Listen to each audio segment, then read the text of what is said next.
Tô Thúy Vân, chủ tịch tập đoàn Thiên Hải. Em trai này tay nghề tốt lắm. Tôi đã bị đau nửa đầu từ nhỏ, vậy mà lại được cậu ấn huyệt khỏi luôn rồi. Đôi tay này của cậu có phải là có ma lực không vậy?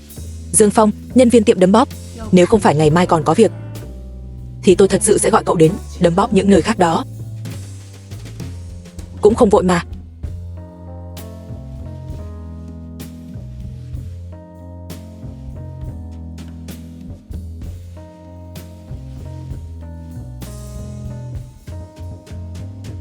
Đôi mắt của cậu, tôi đã hỏi cậu rất nhiều lần rồi mà cậu cũng không chịu nói.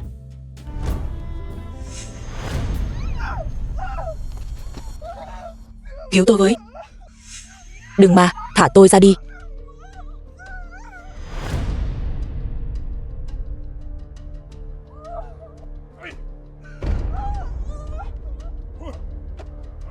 Làm gì đó?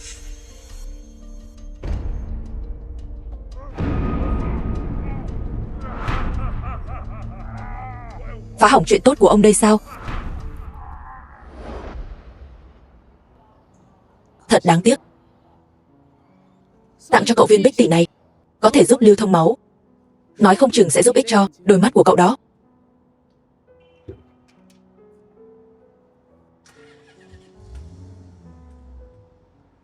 Khi nào thì thằng mù đó mới bị đuổi cổ ra khỏi tiệm massage đây? Trần thiếu gia, Triệu Dũng, quản lý tiệm massage. Tôi dám đảm bảo hôm nay Dương Phong sẽ phải cút đi thôi, biến thành một con chó hoang. Khách ở phòng bao Phượng Hoàng chỉ đích danh cậu. Đã nói với cậu biết bao nhiêu lần rồi hả? Mắt đã mù rồi, tai cũng điếc luôn đúng không? Pocket Cine.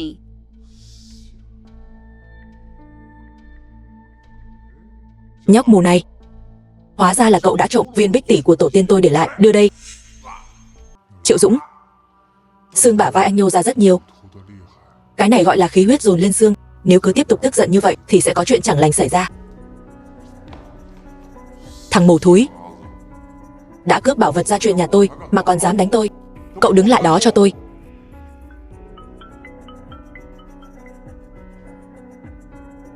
Alo, Triệu Dũng này, Diệp Minh đang ở trong phòng bao Phượng Hoàng, tuyệt đối không được để bất kỳ đàn ông nào dán lại gần Diệp Minh nhé, nếu không thì cửa tiệm của chúng ta phải đóng cửa đó.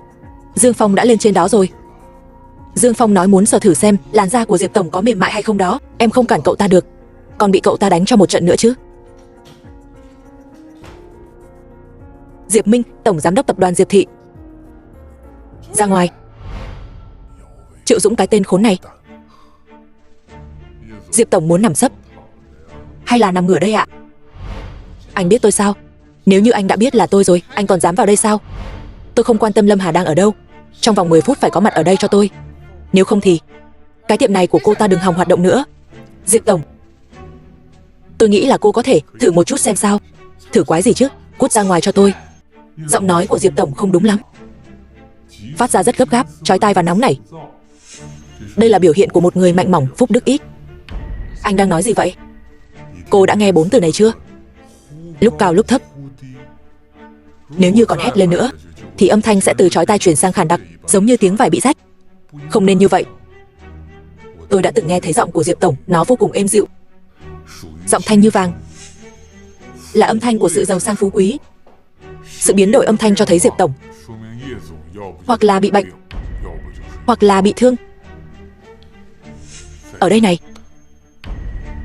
nếu như là bệnh thì chắc là Diệp tổng sẽ bị đau bụng, thỉnh thoảng bị chuột rút. Chắc là đã bị đánh thức bởi cơn đau hoặc cơn chuột rút vào ban đêm đúng không? Còn nếu như là bị thương, nói đi. Anh không chịu nói cho rõ ràng thì hôm nay đừng hòng bước ra khỏi cánh cửa này. Vết thương bình thường cũng không đến nỗi, trừ khi vừa mới sinh mổ. Anh có bệnh phải uống thuốc mới hết, còn có bệnh thì chỉ cần dùng một tay là có thể giải quyết. Cho nên Diệp tổng, hay là cô nằm xuống đi. Anh là nhân viên massage hay là một bác sĩ vậy? Tôi đã từng nghe nói về tứ chẩn trong y học cổ truyền. Anh có thể chẩn đoán bằng việc nghe âm thanh. Trải qua nhiều gian nan trải nghiệm mọi cung bậc của cuộc sống. Theo những gì truyền lại của ta đây, vấn đạo chân nhân, lấy tướng số làm cơ sở, y bốc tinh tượng sơn, vũ trận binh pháp đạo.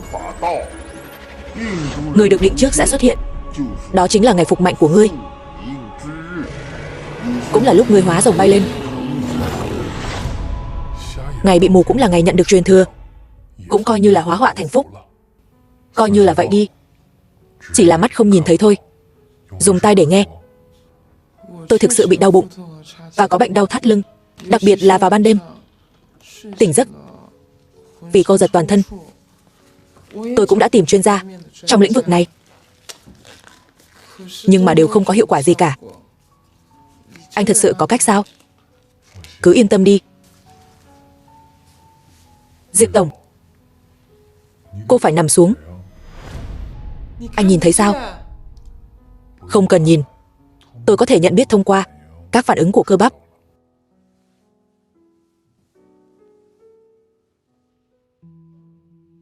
Không có người đàn ông nào có thể chạm vào mình như vậy cả.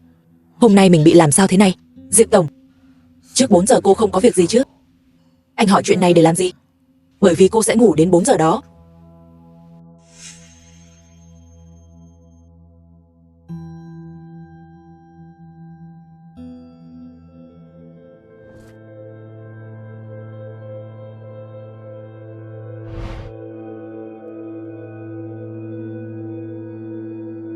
Anh sao rồi?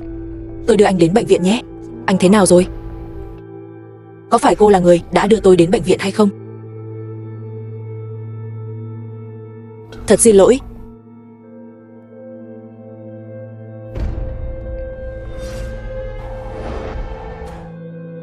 Pocket Cine.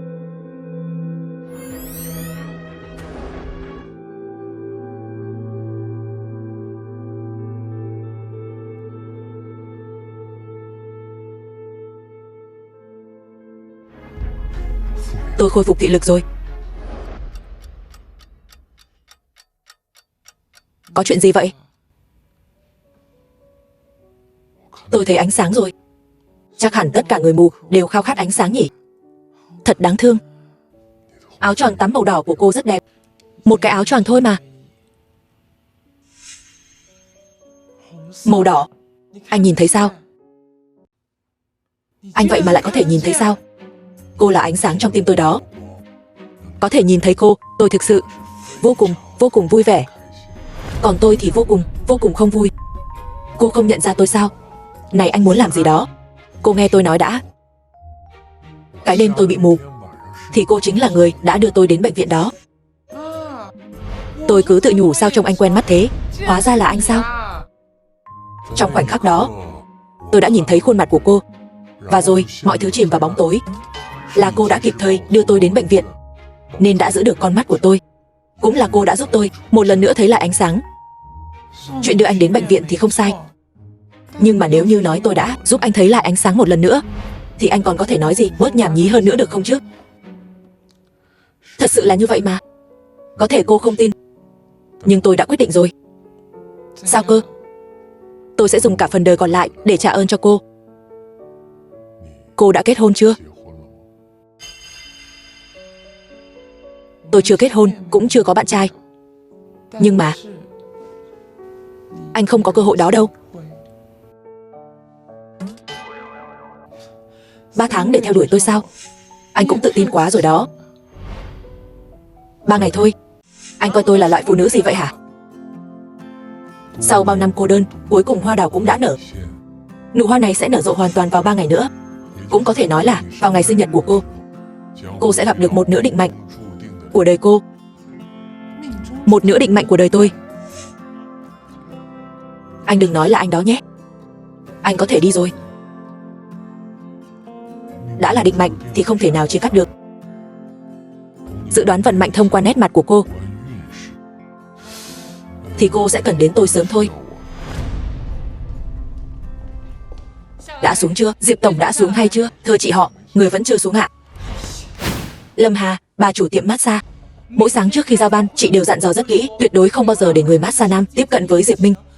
Không xem lời của bà đây ra gì sao? Chị họ ơi, ai mà biết được Dương Phong sẽ đi vào phòng bao Phượng Hoàng đâu chứ. Cậu ta ăn gan hùm uống mật gấu. Theo như em thấy, bây giờ chỉ có một cách thôi. Chính là ở ngay trước mặt Diệp tổng đuổi việc cậu ta đi ạ. Có lẽ Diệp tổng có thể sẽ ngồi giận đó. Đuổi chứ, nhất định phải đuổi. Dương Phong, nhìn xem cậu đã làm ra chuyện tốt gì rồi này. Dương Phong, cậu nói xem một thằng mù như cậu được chị tôi cho một miếng cơm để ăn mà cậu lại tìm cách để hãm hại chị họ của tôi. Lương tâm của cậu cho chó gặm rồi sao hả? Chị họ, chị nhìn đi, thằng mồ thúi này cố ý đó. Dương Phong, tôi vừa tiện khách đi, là quản lý Triệu đã kêu tôi đi đến phòng bao Phượng Hoàng. Em không có. Thằng mù này nói nhảm đó. Có ai trong số các cô nghe thấy tôi nói mấy lời đó không? Có không hả? Trong tiệm có camera giám sát. Nếu như chị Lâm muốn xem thì thời gian tầm khoảng 1 giờ 50 phút đó. Camera giám sát đã bị hỏng rồi. Rất nhiều người biết chuyện này, tôi không tin là cậu không biết. Chị họ này, mắt cậu ta đã hỏng rồi mà lương tâm cũng thối nát. Bà chủ cho tôi cơm để ăn thì tôi chỉ biết cố gắng làm việc hết sức mà thôi. Làm sao tôi có thể đập vỡ bát cơm của mọi người được chứ? Thứ cậu đập vỡ không phải là bát cơm của mọi người thôi đâu, mà thứ cậu đập vỡ là cả một nồi cơm lớn của mọi người luôn đó. Cửa tiệm này là của người anh họ đã mất của tôi, là thứ duy nhất để lại cho chị họ của tôi, là cần câu cơm của chị ấy. Cậu có phải là người nữa không vậy hả? Tôi thật sự đã nhìn nhầm người rồi. Tôi sẽ cho cậu một bài học nhớ đời. Pocket Cine. Chị họ, chị xem. Dương Phong, cậu đủ rồi đó. Cậu cút ra khỏi đây ngay lập tức cho tôi.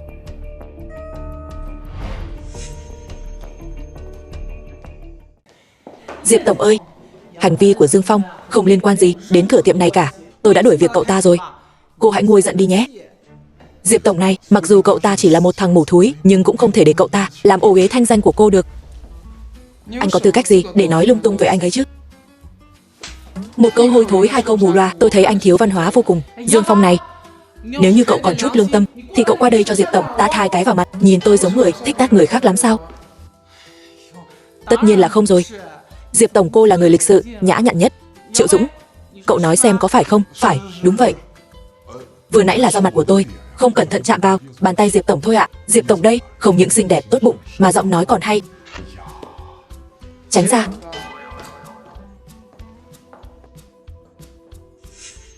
Chỉ cần tôi nói một câu thôi thì công việc anh sẽ đi đời luôn. Hối hận rồi chứ?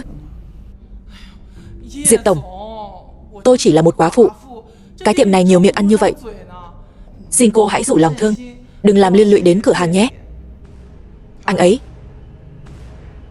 tay nghề không tệ đâu. Cảm giác hiện tại khá ổn. Còn có thật sự có hiệu quả hay không thì phải đợi thêm vài hôm nữa để xem tình hình. Còn về chuyện 3 ngày mà anh đã nói, mau từ bỏ cái tâm tư đó đi.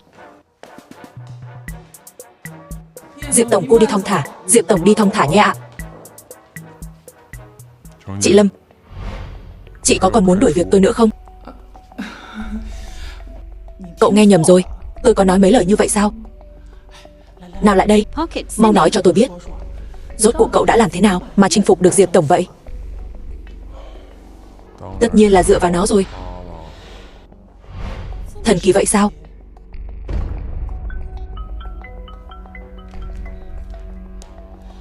Đợi tôi rảnh cậu cũng đấm bóp cho tôi đi. Chị họ đi thong thả nhé. Vì để cầm tiền của Trần Kim Phong mà anh cũng bán mạng thật đó chứ. Chị Lâm không đuổi việc tôi thì chắc anh khó mà giải trình với Trần Kim Phong rồi nhỉ. Anh quay về nói với Trần Kim Phong, kêu anh ta hãy ngắm nhìn thế giới này nhiều hơn, vì rất nhanh thôi anh ta sẽ không còn thấy gì nữa cả. Nhìn cái đách gì chứ?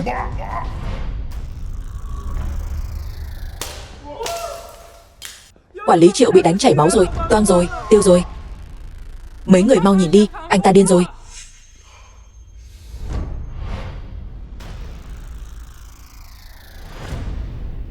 Thế giới này thật xinh đẹp. Dương Phong đánh quản lý Triệu, chảy máu luôn đó. Không còn những ngày tháng vui vẻ nữa rồi. Luôn lẩm bẩm rằng mình đã nhìn thấy rồi. Có thể thấy gì chứ? Tôi nghĩ 80% là điên thật rồi chứ gì nữa.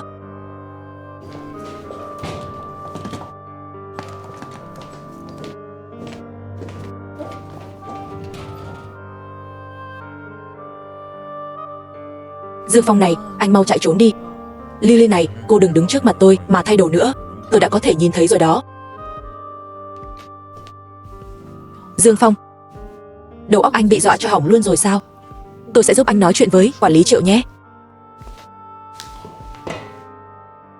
Pocket Cine. Thật sự không sao mà.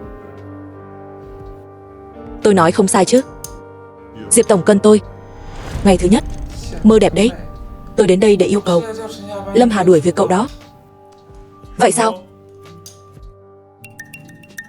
Ông nội, hôm nay là đến để bàn về chuyện chung thân đại sự của cháu. Ông cho cháu 15 phút. Cút về đây. Có điều, tôi có thể cho anh một cơ hội để lập công chuộc tội. Cô là người định mệnh của tôi. Muốn gì cứ nói trực tiếp. Lẻo mồm lẻo mép. Đi theo tôi. Đi đâu vậy?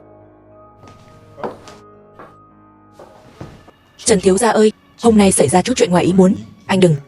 Có chút chuyện mà cũng làm không xong. Tôi nuôi cậu còn có ích gì nữa chứ. Trần thiếu gia, anh yên tâm đi. Tôi nhất định sẽ khiến Dương Phong không có cái kết tốt đẹp đâu. Dương Phong, ông đây sẽ khiến cậu biến thành một thằng mù thật sự. Quản lý Triệu, có chuyện gì? Dương Phong, chắc là không cố ý đâu ạ. Xin anh hãy rộng lượng. Anh có thể cho anh ấy thêm một cơ hội được không? Nào, uống đi. Đây là gì vậy ạ? Đồ uống nhập khẩu đó, vô cùng sảng khoái. Cô uống nó rồi thì tôi sẽ tha cho Dương Phong. Thật sao? Thật chứ?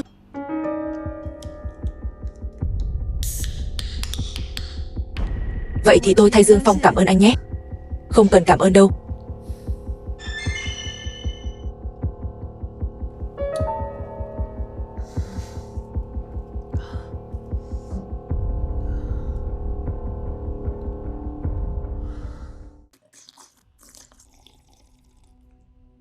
Diệp Đại Lâm, chủ Diệp gia. Ông nội, Diệp Minh rõ ràng biết Trần Kim Phong đến tận nhà vì cô ta. Châu Vũ, chồng Diệp Như, người thừa kế Châu gia, mà lại mang một người đàn ông về là sao? Cô ta có ý gì chứ? Cô ta là muốn đâm sau lưng ông nội sao? Diệp Như, chị họ Diệp Minh. Tôi nói chứ, sao nhìn bộ đồ này giống đồ của nhân viên massage của tiệm massage nào đó quá vậy? Thể diện của Diệp gia đã bị cháu vứt hết cả rồi. Ông bất chấp sự phản đối của mọi người để đưa cháu lên vị trí tổng giám đốc, là để cho cháu ở bên ngoài làm bừa như vậy sao? Cái đồ không biết xấu hổ. Pocket Cine. Ông ơi, ông hiểu lầm rồi. Còn muốn ngụy biện sao? Ông nội, con cảm thấy Diệp Minh bây giờ đã hoàn toàn không phù hợp vị trí tổng giám đốc nữa rồi. Có phải là nên xem xét lại người tổng giám đốc phù hợp mà ông đã chọn không? Diệp Minh làm ông quá thất vọng rồi. Thường ngày điềm đạm nho nhã, không ngờ sau lưng lại chơi bạo như vậy. Thật sự khiến tôi mở mang tầm mắt đó nha. Nếu như cô đã không cần mặt mũi thì để tôi xé nát mặt cô ra. Anh đánh tôi sao? Đồ đàn ông thúi, anh dám đánh tôi sao? Ra tay đánh người. Con chó điên này ở đâu ra vậy? Thằng khốn. Cái thứ không biết sợ là gì này? Cô ta là ai chứ? Anh không muốn sống nữa à? Cô ấy là người phụ nữ của tôi. Dương Phong, đừng nói lung tung. Từ hôm nay trở đi, ai dám đụng đến một ngón tay của Minh Minh thì tôi sẽ trả lại người đó thật xứng đáng. Ai dám làm cho cô ấy không vui thì tôi sẽ khiến người đó khổ sở cả đời. Cảm động quá đi này. Nhưng mà anh là cái thá gì chứ? Út. Ông nội, Diệp Như, hai người đừng tức giận. Cậu nói Diệp Minh là người phụ nữ của cậu sao? Không sai. Nếu Trần Kim Phong đến rồi mà cậu vẫn dám nói như vậy thì tôi sẽ phục cậu. Dù hôm nay ông trời có đến thì cô ấy vẫn là người phụ nữ của tôi thôi. Cậu định đó. Gáy lớn thế nhỉ? Trần Kim Phong, người thừa kế Trần gia, phá hỏng chuyện tốt của tao này.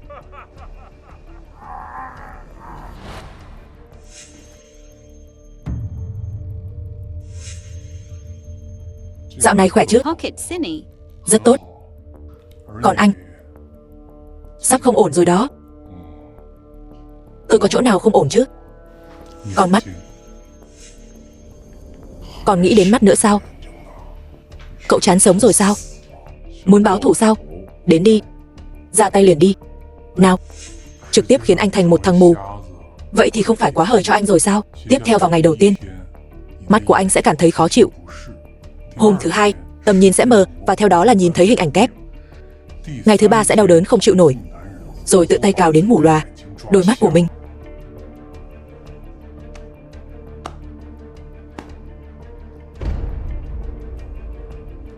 Đồ rác rưởi. Cậu cũng chỉ biết nói khoác thôi. Trần thiếu gia, cậu ta tự xưng là người đàn ông của Diệp Minh đó. Nực cười. Thằng mù kia, nếu như cậu chịu làm một con chó hoang thì ông đây còn có thể cho cậu một con đường sống. Còn nếu như tên rác rưởi cậu đã chán sống rồi, vậy thì ông đây cũng có thể giúp cậu. Mở mắt to ra mà ngắm nhìn thế giới này nhiều hơn đi. Ánh sáng của anh chỉ còn lại có 3 ngày thôi đó. Miệng chó không thể mọc ngà voi. Diệp Minh, cháu đưa thằng này ra khỏi đây cho ông. Dương Phong, chúng ta đi thôi.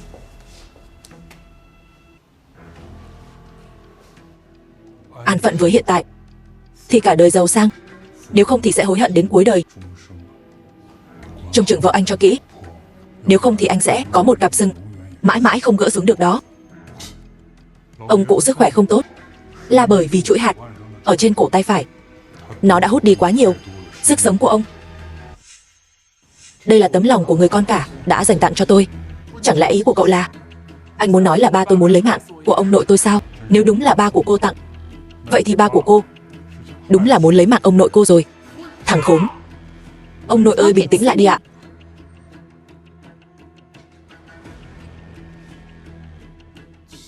Kiếm thất tinh. Ông nội có con mắt thật tinh tường. Trần thiếu gia biết được sức khỏe của ông nội không tốt lắm, nên đã đặc biệt đến Sông Tương một chuyến. Được đại sư truyền kỳ Trịnh đại sư khai quang, có trị giá lên đến hàng triệu tệ. Ông nội, ông treo nó ở trong nhà, có thể kéo dài tuổi thọ được tốt lắm. Ông nhận nhé. Một thanh kiếm đoạt mạng, nhìn mà xem vui thế nào kìa.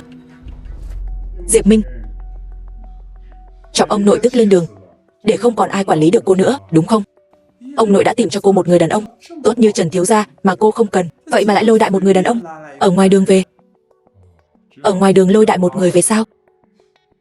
Biết ngay mà. Minh Minh sao có thể nhìn trúng một thằng mù chứ? Anh đừng nói nữa, nói tiếp đi chứ. Tôi trái lại muốn nghe thử. Thanh kiếm thất tinh này sao lại biến thành thanh kiếm lấy mạng người rồi? Nhất định cậu ta sẽ nói ông nội tuổi cao sức yếu, không chịu đựng nổi. Tuổi cao sức yếu chỉ là một mặt thôi. Điều quan trọng là phương thức khai quang của thanh kiếm thất tinh này không đúng. Kết hợp với chuỗi hạt đó, dù khỏe mạnh đến mấy cũng không thể chịu đựng nổi. Về lâu về dài, chỉ có thể lên đường thôi. Thế mà dám làm nhục Trịnh đại sư sao? Có phải là Trịnh đại sư đã khai quang theo như lời anh nói hay không? Tôi nghĩ là anh biết rõ hơn ai hết. Tôi không thừa lời nhảm nhí với cậu. Ngớ ngẩn, ngu dốt. Trần thiếu gia ơi, cái loại rác rưởi ở dưới đáy xã hội như anh ta, sợ là đến cả quý danh của Trịnh đại sư cậu ta cũng chưa được nghe tới. Nếu như cậu đến đây để diễn kịch, đã diễn rồi thì có phải nên diễn cho tròn vai hay không? Quà gặp mặt đâu. Lần đầu đến Diệp gia mà đến tay không sao? Vì đến vội vàng quá cho nên đã mang rồi. Lấy ra đi nào, cho mọi người mở mang tầm mắt.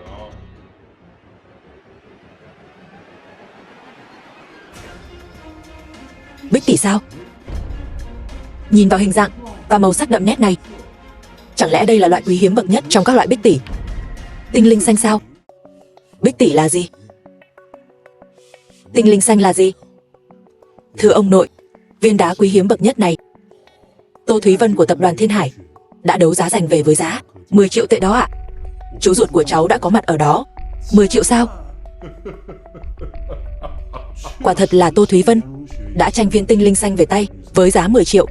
Anh cũng đã nói rồi đó, Tô Thúy Vân đã mua về rồi mà, bây giờ lại nằm trong tay cậu ta. Sao vậy nhỉ? Tô Thúy Vân tặng cho cậu ta sao? Dương Phong, anh lấy ở đâu ra vậy? Tô Thúy Vân tặng tôi đó.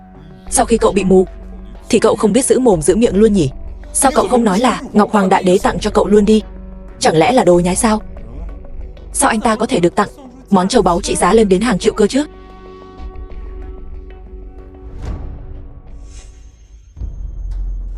Cô... Sao vậy?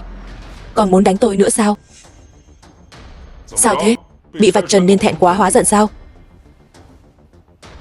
Một thằng mù như cậu cũng mơ mộng chiếm được trái tim của Minh Minh sao? Cóc ghẻ mà muốn ăn thịt thiên nga sao? Minh Minh này, Pocket City. vào ngày sinh nhật của em, anh sẽ cầu hôn em trước mặt mọi người. Cầu hôn vào sinh nhật sao? Lãng mạn quá đi. Được, tốt lắm. Cứ định sẵn vào ngày sinh nhật của Minh Minh đi. Ông nội, dám từ chối thử xem. Một nữ sinh viên đại học đang mang thai đứa con của anh ta bị ép phải nhảy lầu bỏ mạng. Ông muốn cháu kết hôn với loại người như vậy sao ạ? Ai rồi cũng sẽ thay đổi chứ. Cô không thể cứ mãi bám víu vào những chuyện ở quá khứ. Đàn ông mà. Kết hôn rồi, sinh con xong là xong chuyện. Mấy người này là người nhà của cô sao? Tôi thấy giống kẻ thù hơn đó. Đi, bỏ bàn tay bẩn thỉu của cậu ra mau.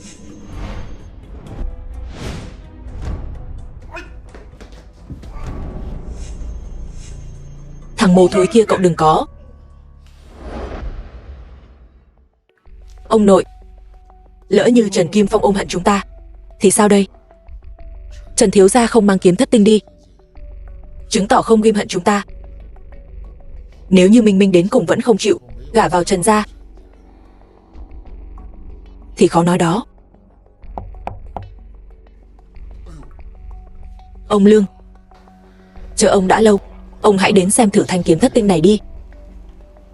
Lương Văn Sinh, đại sư cấp 6 giới đầu cổ. Sao cái này lại bị vỡ rồi? Cái này sao? Vừa rồi một tên lừa đảo mù cầm nó đến đây để giở cho lừa gạt nên bị tôi đập vỡ đó. Tôi thấy cô mới là người mù đó. Đi đập vỡ viên bích tỷ có trị giá hàng triệu tệ này. Ông Lương à, ông nhìn nhầm rồi phải không? Món đồ mà thằng mù đó tặng sao có thể có trị giá hàng triệu tệ chứ? Ông Lương này, ông nội mời ông đến để xem cái thanh kiếm thất tinh này cơ. Cái thứ đồng nát gì vậy? Mấy người thật đúng là sỉ nhục tôi mà. Tôi đã đập vỡ viên bích tỷ giá 10 triệu sao? Cái con phá của. Tao muốn tát mày toi đời cho rồi. Viên bích tỷ của tôi, tinh linh xanh của tôi. Ông nội, giờ ông có đánh ngủm Diệp Như thì cũng vô dụng thôi.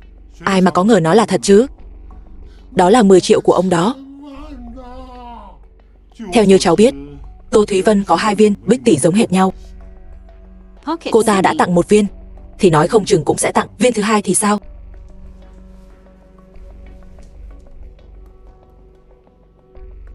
Minh Minh này, cháu mau hỏi Dương Phong thử xem còn viên bích tỷ nào nữa hay không. Nếu như cháu có thể bảo cậu ta tặng thêm 1 viên nữa thì ông đảm bảo sẽ không ép cháu gả cho Trần Kim Phong nữa đâu. Mọi người thật sự cho rằng viên bích tỷ đó là của cậu ta thật sao? Nếu không thì sao?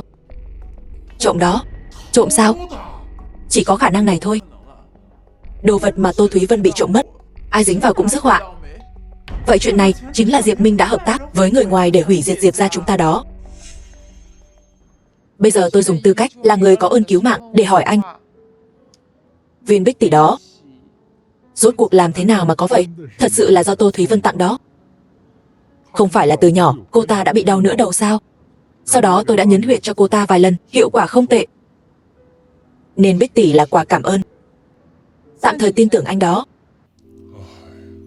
Các chị em của tôi ơi, tôi thực sự có thể nhìn thấy được đó. Đúng rồi, anh đã có thể nhìn thấy rồi. Nào Dương Phong này, xem thử kích cỡ của chị là gì nào. Quản lý Triệu kêu mọi người xuống lầu họp đó. Lại họp sao?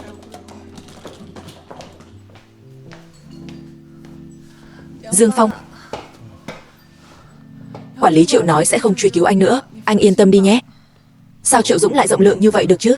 Quản lý Triệu còn nói là anh ta không biết đêm đó người ở trong phòng bao Phượng Hoàng là Diệp Tổng. Nếu như không có anh thì cửa tiệm của chúng ta đã phải đóng cửa rồi. Anh ta nói là muốn thưởng cho anh đó. Thưởng cho tôi sao?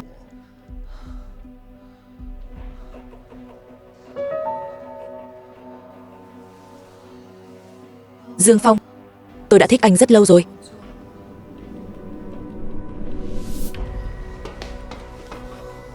Cô làm gì vậy? Dương Phong ơi, tôi thích anh. Trần thiếu gia, tôi có thể đảm bảo mà nói cho anh biết, Cái thằng Dương Phong này không ngủm cũng phải tan. Vương Hổ sắp đến rồi. Vương Hổ của bang Hắc Kim sao? Đúng vậy, chính là bá chủ của con đường phía Pocket đông đó. City. Đàm Lily đây là bị đánh thuốc rồi sao? Huyệt hợp cốc.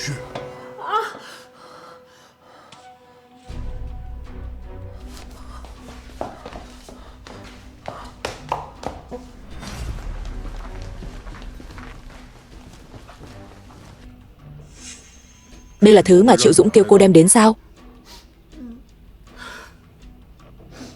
Anh ta đã cho cô ăn cái gì rồi sao? Đồ uống. Anh ta nói đó là đồ nhập khẩu. Triệu Dũng cái tên rác rưởi đó.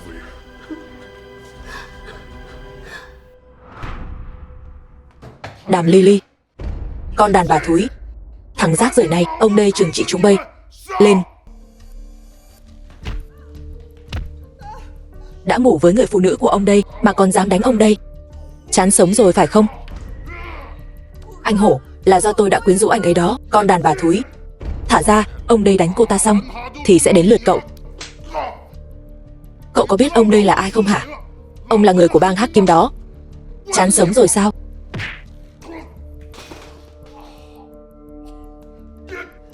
Đừng mà Dương Phong. Anh Hổ ơi, không liên quan gì đến Dương Phong cả. Tất cả đều là do tôi. Chúng ta quen nhau nhiều năm như vậy. Ông đây luôn cho rằng cô là một người kiên cường khí khái, nên chưa bao giờ động vào một ngón tay của cô. Tôi không ngờ cô lại là cái loại kiên cường này. Con đàn bà thúi. Đừng tự nói mình cao thượng như vậy chứ. Dương Phong ơi, anh Hổ chưa bao giờ cưỡng chế ép buộc tôi cả. Đó là bởi vì anh ta có lòng nhưng không có sức. Ý cậu là sao? Ý tôi là anh chỉ có thể ở trước mặt phụ nữ nhìn chằm chằm mà thôi, chứ hàng của anh không dùng được. Cậu làm nhục tôi sao? Tôi có làm nhục anh hay không thì anh tự biết mà. Có chút bệnh vặt này thôi mà anh còn không dám thừa nhận, mà còn xưng là bá chủ đường phía đông gì chứ. Đợi đến khi cậu giống như một tên thái giám thì cậu sẽ không còn ở đây mà nói mấy lời vớ vẩn này nữa đâu.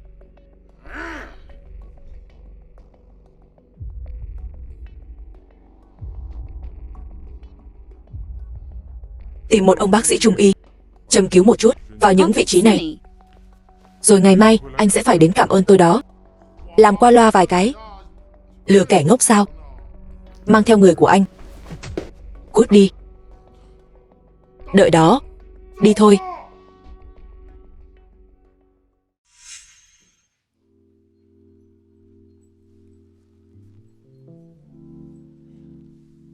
Chị Lâm thấy thế nào rồi? Tối hôm qua uống rượu đến nửa đêm, đã nôn tầm đâu đó 18 lần. Thật sự khó chịu lắm luôn. Nhưng chỉ cần cậu ấn nhẹ như vậy, tôi cảm thấy tôi còn có thể uống thêm một chập nữa đó. Đừng uống nhiều rượu. Chuyện ngày hôm qua đừng để bụng chị nhé. Chị, đầu cậu sao thế? Bị Dương Phong đánh đó. Chị họ, em bị đánh thì không sao đâu. Quan trọng là cậu ta còn đánh cả Vương Hổ của bang Hắc Kim nữa đó. Triệu Dũng, cậu nói vớ vẩn cái gì đó? Em cũng không phải thằng mù thì sao ăn nói vớ vẩn được chứ? Chị họ này, chị nhìn đi này. Hôm qua sau khi chị đi, cái tên Dương Phong này còn nắm đầu em, đập mạnh vào tường. Em bị đánh thực sự không quan trọng, nhưng cậu ta vậy mà lại lên giường với Đàm Lily, bị Vương Hổ bắt tại trận. Cái gì? Vương Hổ tìm cậu ta để tranh cãi mà cậu ta lại đánh Vương Hổ. Được khiêng đi rồi. Đó là bá chủ con đường phía đông của bang Hắc Kim đó. Pocket City. Thằng mù này còn mặt mũi cười sao? Chị họ này, cậu ta là muốn hãm hại chị đó. Loại người này chị giữ lại làm gì chứ? Dương Phong, đầu của Triệu Dũng có phải là do cậu đánh hay không? Đúng vậy. Cậu còn đánh cả Vương Hổ luôn sao? Đúng vậy đó. Tôi đã cho cậu công việc này, và đây là cách cậu trả ơn tôi sao hả? Triệu Dũng đã ra tay trước mà. Anh ta đã chuốc thuốc Lily đó, sau đó lại gọi Vương Hổ đến. Nếu như chị không tin thì tôi cũng không còn cách nào khác. Chị họ, đây là đoạn phim vụng trộm của Dương Phong và Đàm Lily. Em chỉ cắt lấy một phần nhỏ thôi. Đoạn sau xấu hổ đến mức không nhìn nổi luôn. Cái miếu nhỏ này của tôi không thể chứa nổi vị Phật lớn như cậu. Dương Phong, cậu đi đi. Hôm nay Vương Hổ sẽ trở lại để cảm ơn tôi đó. Cảm ơn cậu sao? Cảm ơn 8 đời tổ tiên của cậu sao? Chị họ ơi, anh Hổ quả thật đã đang trên đường đến đây rồi. Anh ta cũng không dễ nói chuyện giống như Diệp tổng đâu. Nếu như bây giờ chị còn không đuổi việc Dương Phong thì cửa tiệm này của chúng ta không giữ nổi đâu.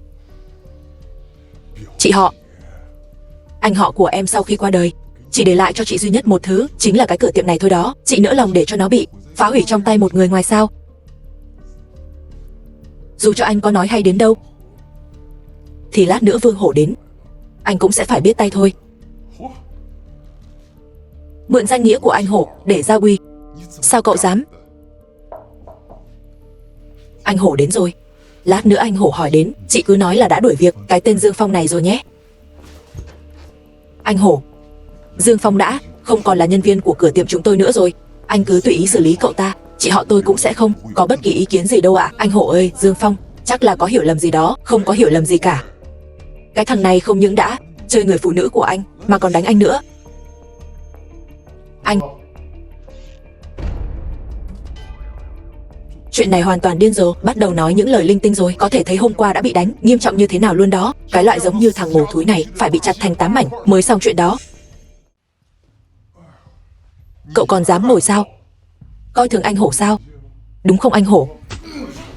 Cậu không xem ông đây ra gì đúng không? Anh Hổ ơi, không phải tôi, là cậu ta. Cậu chuốc thuốc đàm Lily, Pocket Cinny. còn coi ông đây như dụng cụ. Cậu chán sống rồi sao?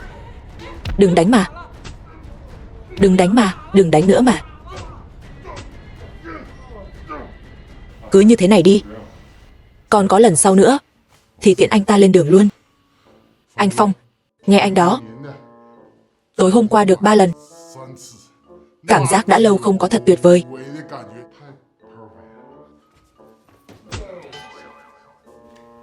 Đây là danh thiếp. Loại thuốc đó tôi có cần uống nữa không? Tôi đang định nói với anh đây, thứ thuốc đó của anh không cần phải uống nữa. Châm cứu thì còn cần làm thêm 4 lần nữa. Phải nhớ kỹ nhé, trong quá trình châm cứu hãy cố gắng kiềm chế đó. Vâng, kiềm chế ạ. Anh Phong này, nếu không có chuyện gì khác thì tôi đi nhé. Đi đi. Bà chủ Lâm, sau này cửa tiệm của cô tôi sẽ bảo kê. Có chuyện gì cứ gọi điện cho tôi. Tạm biệt. Chị Lâm, Diệp tổng đến rồi, tôi đi tiếp đón cô ta một chút. Anh Vương bảo kê cửa tiệm. Chị họ, chị còn chưa nhìn ra sao? Đến cả anh Hổ cũng bị thằng mồ đó lừa rồi. Đợi lát nữa anh Hổ phản ứng lại rồi thì tất cả chúng ta sẽ phải đối mặt với thảm họa lớn đó. Gì mà vừa châm cứu vừa uống thuốc chứ. Dương Phong cậu ta cũng đâu phải là bác sĩ đâu. Cậu ta chỉ là một thằng massage thúi thôi. Lỡ như thân thể của Vương Hổ bị Dương Phong làm hỏng thì ai cũng đừng hòng sống. Dương Phong cậu ta không chỉ lừa mỗi Vương Hổ mà còn lừa cả Diệp tổng nữa. Vậy phải làm sao đây? Đương nhiên là đuổi việc cậu ta rồi. Cắt đứt quan hệ càng sớm càng tốt. Nhưng mà, chị gái tốt bụng của em ơi, nhưng mà cái gì nữa chứ? Thảm họa sắp xảy ra rồi đó. Hôm thứ hai, tối qua ngủ ngon không? Cũng được. Giúp tôi massage thêm một chút nữa đi, nhưng mà không thể ngủ được. Có chuyện gì sao? Đưa anh đi ăn đó. Anh đừng có hiểu lầm. Là do liệu trình massage của anh rất có hiệu quả. Tôi không muốn mắc nợ người khác mà thôi. Đây không phải là nhị tiểu thư của Diệp gia. Diệp Minh đây sao? Từ Nhược Mộng. Buổi họp lớp lần trước là ai nói là đã từ chối Trần Kim Phong đến chỗ này nhiều lần nhỉ? Trần Kim Phong sao? Toàn bộ Hải Châu này, người phụ nữ có thể từ chối Trần Kim Phong, sợ là không có được bao nhiêu người. Chồng ơi, không phải là hôm nay anh đã nhìn thấy một người rồi sao? Diệp Minh. Cô chọn tới chọn lui, lại chọn cái thứ như thế này sao? Tôi chọn loại đàn ông nào? Không liên quan gì đến cô cả. Lo chuyện bao đồng. Cô nghĩ là tôi muốn quan tâm cô sao? Còn không phải do sợ cô làm mất mặt chị em chúng ta sao? Tôi với cô thân nhau lắm sao? Mấy chị em chúng ta tìm đàn ông không phải là thiếu gia nhà giàu thì cũng là người có quyền cao chức rộng. Giống như Minh Đạt nhà tôi này, anh ấy là lãnh đạo tối cao của Sở Công Thương đó. Còn cô thì lại tìm được một tên quê mùa. Chắc không phải vừa mới ra khỏi núi đâu nhỉ? Thôi mà, được rồi. Đây là danh thiếp của tôi. Cô xem thử. Tốt nhất cô nên quỳ xuống đất và nhặt tấm danh thiếp lên đi. Cô có thể để chúng tôi ăn một bữa trọn vẹn được không vậy? Mắt nhìn đàn ông của cô không tốt thì cũng thôi đi, nhưng lại không có não. Đắc tội với Minh Đạt nhà tôi. Về sau công việc kinh doanh của Diệp gia của cô còn muốn hoạt động bình thường không vậy? Từ Nhược Mộng, ý cô là sao? Minh Đạt ơi, sau này anh đừng xử lý đơn xin phê duyệt của Diệp gia bọn họ nữa. Được. Từ Nhược Mộng, đi ra ngoài ăn một bữa cơm mà cũng gặp chuyện phiền phức nữa. Minh Đạt ơi, chúng ta đổi nhà hàng khác đi, được không ạ? Được chứ, nghe lời em hết. Đi thôi. Cậu trai này, cậu không cần phải tức giận đâu. Tôi và Minh Minh đang vui vẻ ăn cơm ở đây thì đột nhiên xuất hiện con đàn bà độc địa khiến người ta ghê tởm. Tôi không nên tức giận sao? Nói ai là đồ đàn bà độc địa đó, còn cần phải nói nữa sao? Cái miệng đó của cô, xem thử xem, mùi hôi thối nồng nặc. Đồ quê mùa này anh chán sống rồi sao? Không cần phải đi tìm nhà vệ sinh đâu, chỉ cần nhìn vào miệng của cô là biết rồi. Minh Đạt ơi, anh ta bắt nạt em. Phụ nữ bọn họ cãi vặt với nhau, một người đàn ông như anh xen vào làm gì? Đừng nhỏ nhen như vậy có được không? Thật sự không có tấm lòng rộng lượng, được như anh Lưu đây. Minh Đạt nhà tôi là ai chứ? Anh có thể so sánh được sao? Thật sự không thể so sánh được. Biết vậy là tốt. Anh Lưu này, chúc mừng nhé. Chúc mừng gì? Bây giờ biết nói lời dễ nghe sao? Làm trò hề. Đàn ông mà, dù gì cũng phải rộng lượng một chút chứ. Đúng vậy, có thể bao dung được cả chuyện trong bụng của vợ mình đang mang thai đứa con của người đàn ông khác luôn mà. Đây không phải điều mà người bình thường có thể so được đâu. Khâm phục. Khâm phục thật đó. Anh đang nói nhảm cái gì vậy hả? Cậu làm như vậy nhàm chán lắm đó. Tôi thấy Diệp gia là cảm thấy bản thân đang phát triển suôn sẻ quá rồi phải không? Tôi cũng không ngại chèn ép đà phát triển của Diệp gia đâu. Cần gì phải căng thẳng như vậy chứ? Anh Lưu không thể làm cho vợ mình có thai được thì hãy để những người đàn ông khác giúp đi.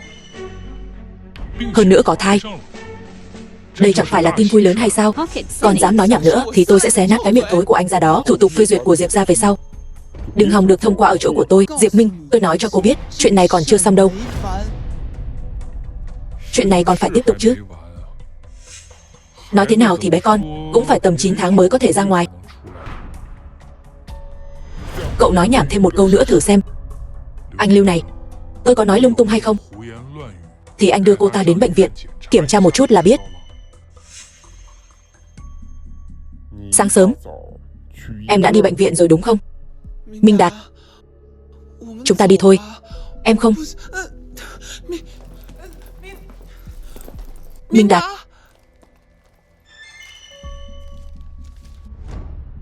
cái gì đây? Em thật sự có thai rồi sao? Minh Đạt, không phải lần trước anh đã đến chỗ của trưởng khoa Trương sao? Ông ấy nói bệnh của anh đã khỏi rồi. Em muốn tạo cho anh một bất ngờ đó. Bất ngờ sao? Bất ngờ cái gì chứ?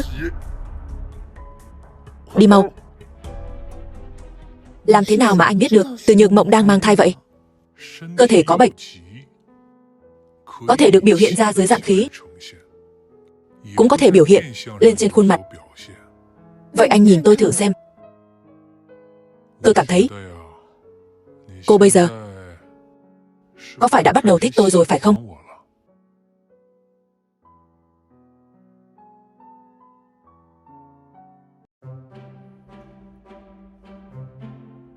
Anh Lưu, Dương Phong anh ấy thực sự có lòng tốt. Cô Diệp, Từ Nhược Mộng cô ta nói năng bậy bạ. Tôi vô cùng xin lỗi vì những rắc rối mình đã gây ra cho cô. Hôm nay tôi sẽ ly hôn. Cậu Dương, nếu không có cậu thì tôi vẫn chưa biết chuyện gì cả. Cảm ơn rất nhiều. Xin hỏi cậu Dương, làm thế nào cậu phát hiện ra vậy? Nhìn ra đó. Vậy cậu Dương này, vấn đề này của tôi còn cách nào chữa được không vậy? Đơn giản thôi. Đơn giản sao?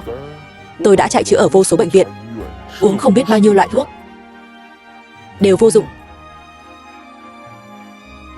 Anh đó, không phải chỉ là do mấy con nòng nọc không đủ sức sống thôi sao? Có chuyện gì to tát đâu. Có giấy và bút không?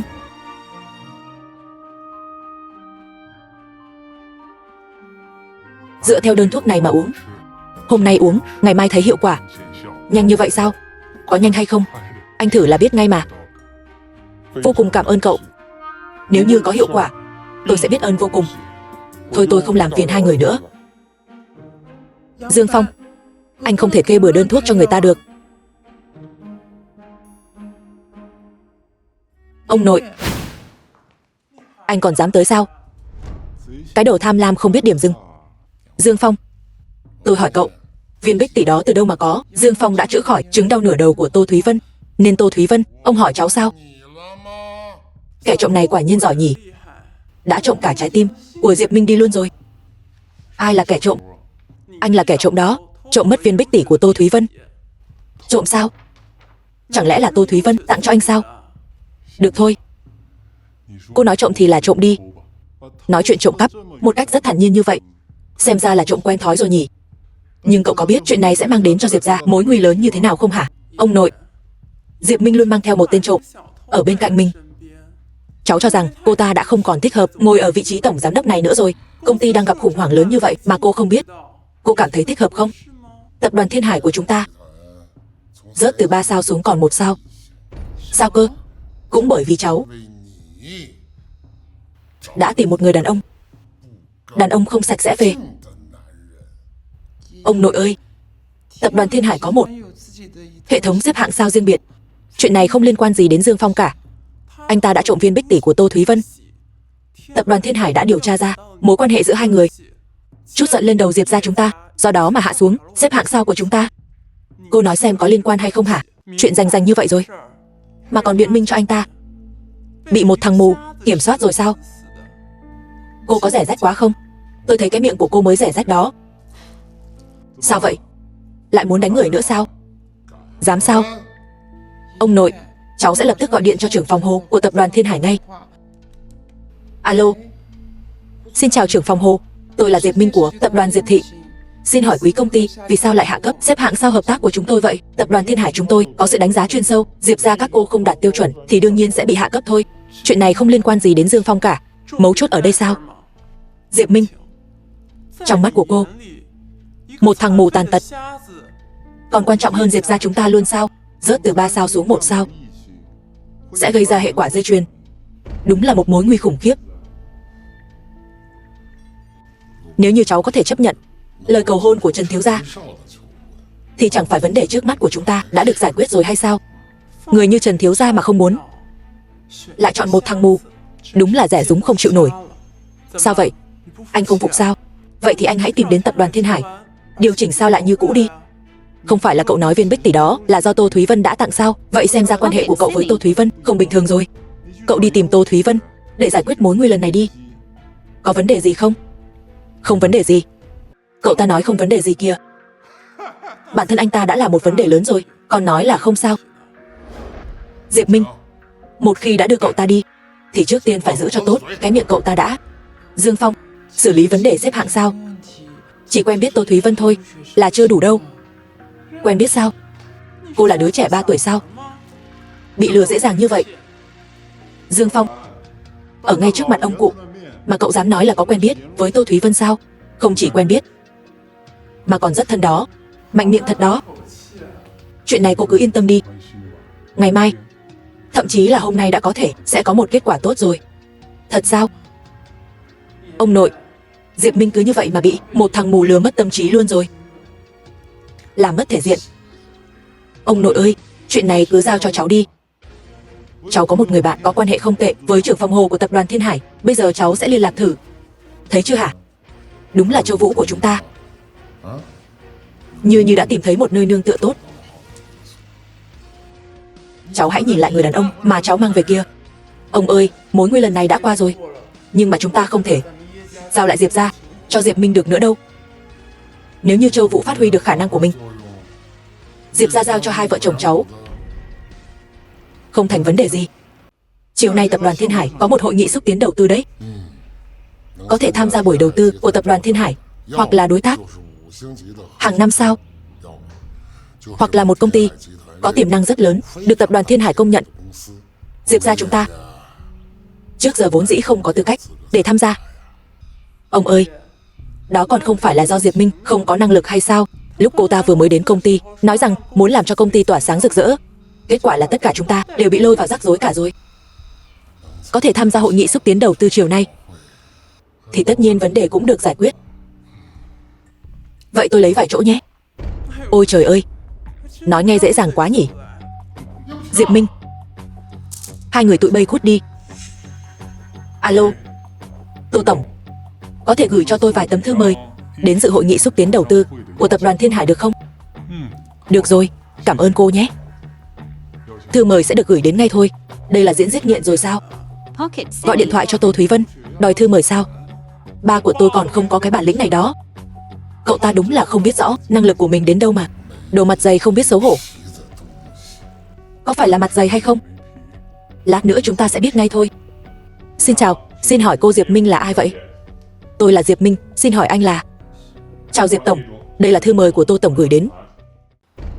Tô Tổng, là Tô Thúy Vân, của tập đoàn Thiên Hải sao? Toàn bộ Hải Châu chỉ có một Tô Tổng thôi, thư mời cũng đã được gửi tới rồi, tôi về trước nhé. Dương Phong ơi, cảm ơn anh nhiều nhé. Cô là người định mệnh của tôi. Cảm ơn làm gì chứ? Tiểu Dương ơi, cháu có bản lĩnh này, sao không chịu nói sớm chứ? Cháu xem đi, vì hiểu lầm nhau nên mới có cớ sự này. Cháu không thể để bụng đâu nhé.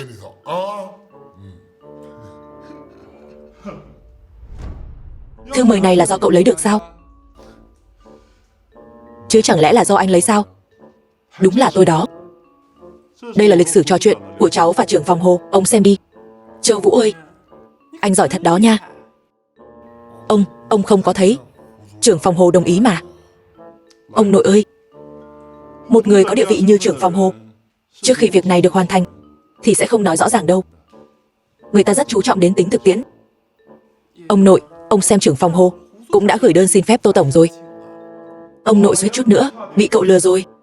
Cậu đã đạt đến đỉnh cao của sự lừa đảo rồi đó. Ông ơi, đây đều là công lao của Châu Vũ nhà chúng ta đó. Không thể nào để cho tên mù này cướp công được đâu. Cướp công người khác. Dương Phong,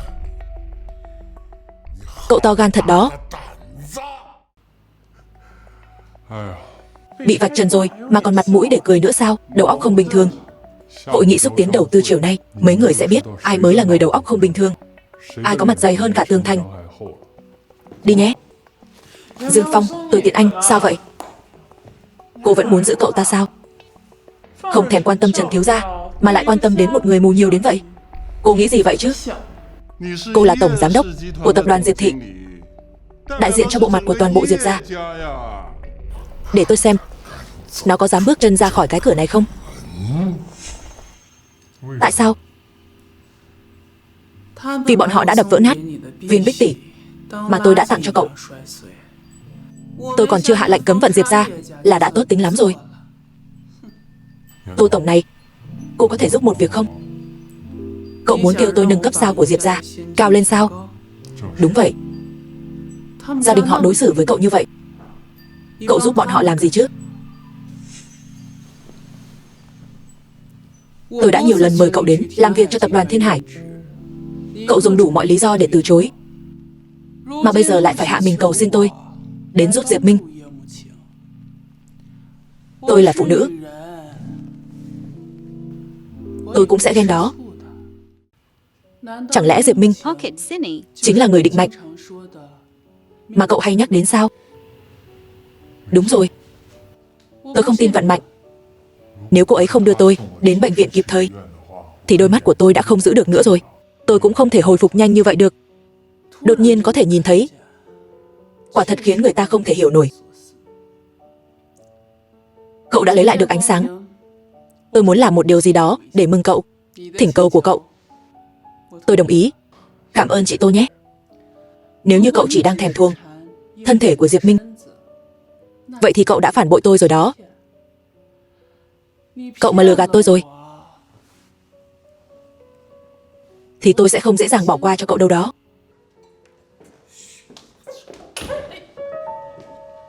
Tô Tổng, hôm nay tôi đi đến đây để kiểm tra tình hình vệ sinh Nhân viên vệ sinh hôm nay làm không chu đáo chút nào cả. Đúng vậy đó.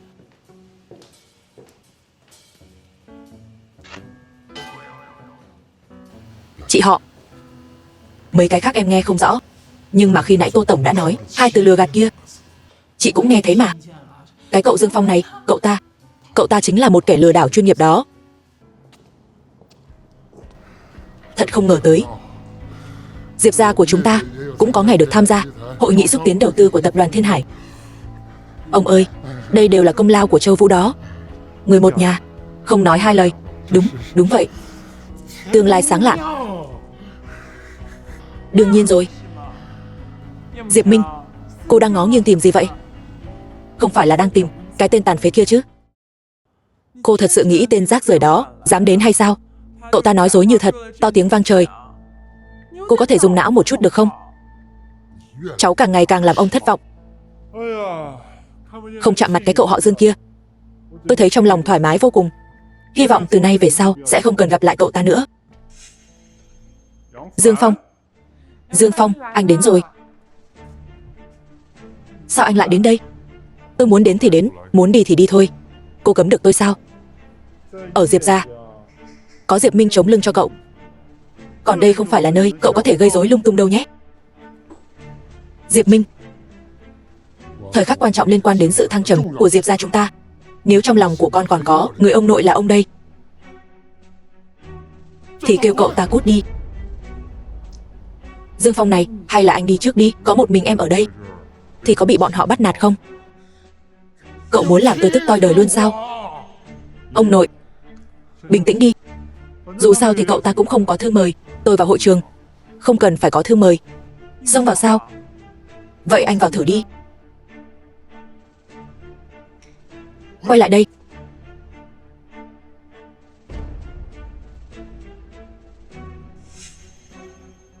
Anh ta vào trong rồi. Ông ơi, Dương Phong anh ấy vào trong rồi. Sao anh ta có thể vào được chứ? Chẳng lẽ cậu ta thật sự quen biết Tô Thúy Vân sao? Một tên rác rưởi thúi như anh ta làm sao có thể quen biết người có quyền thế như Tô Thúy Vân được chứ? Cháu không tin đâu. Xin chào, chúng tôi là người của Diệp gia. Diệp gia thì không cần thư mời đâu. Mời vào. Diệp gia chúng ta ở tập đoàn Thiên Hải cũng có chút thể diện đó chứ. Người của Diệp gia không cần thư mời. Chẳng phải là nói Dương Phong cái tên rác rưởi thúi này vậy mà lại được hưởng lợi từ Diệp gia chúng ta. Dương Phong, anh ta, Dương Phong, nghe tới là thấy phiền mà.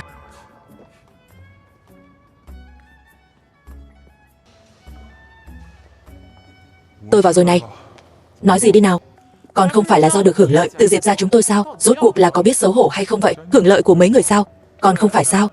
Một nơi trang trọng như thế này, nếu như không có Diệp gia chúng tôi thì cả đời này cậu cũng đừng mơ vào được. Còn không mau quỳ xuống dập đầu 2 cái với tôi. Diệp gia không cần thư mời là do chị Tô sắp xếp đó. Chị Tô sao? Sao anh không gọi người ta là mẹ tôi luôn đi? Buồn cười quá đi. Cũng đã gọi là chị Tô rồi, có thể thấy được cậu với Tô Tổng thân thiết như thế nào rồi. Hay là cậu kêu Tô Tổng giúp Diệp gia nâng cấp sao lên một chút đi. Minh, chuyện đánh giá sao cô cứ yên tâm. Tôi đảm bảo với cô, nhất định sẽ là 3 sao trở lên. Nói như vậy thì Diệp gia chúng tôi còn phải cảm ơn anh nữa sao? Nếu như mấy người còn có lương tâm thì quả thật là nên cảm ơn tôi đi. Nói khoác mà không biết ngượng. Ông nội, không nên so đo với một thằng điên. Không phải là trúng kế cậu ta rồi sao? Buổi trưa cháu đã đi ăn cơm với trưởng phòng Hồ rồi. Trưởng phòng Hồ nói sao? Trưởng phòng Hồ không nói rõ, nhưng mà cháu đã nắm được đại khái ý chính. Việc khôi phục lại xếp hạng sao như cũ theo lý thuyết là không có vấn đề gì. Vậy thì tốt quá rồi. Ông nội, ông nói xem, nếu như nhà chúng ta không có Châu Vũ thì phải làm sao đây? Ai là người quan trọng với Diệp gia, trong lòng ông biết rõ. Tầm quan trọng của Diệp Minh đối với Diệp gia là thứ mà mấy người không thể tưởng tượng được. Anh không nói chuyện, không ai nói anh câm đâu. Trưởng phòng Hồ đến rồi. Trưởng phòng Hồ, chúc mừng ông cụ nhé. Ý anh là thứ hạng sao của Diệp gia đã được nâng lên 5 sao rồi. 5 sao sao? Thật sự không biết làm thế nào để cảm ơn trưởng phòng Hồ đây. Cảm ơn tôi làm gì chứ? Trưởng phòng Hồ, Châu Vũ gọi anh đến là anh đã giúp đỡ Diệp gia nâng hạng lên 5 sao thì không phải chúng tôi nên cảm ơn anh sao? Bộ Diệp gia mấy người định hại tôi sao? Trưởng phòng Hồ có ý gì vậy? Tôi không có tư cách nâng hạng Diệp gia lên 5 sao. Những lời như vậy sau này đừng có nói nữa nhé.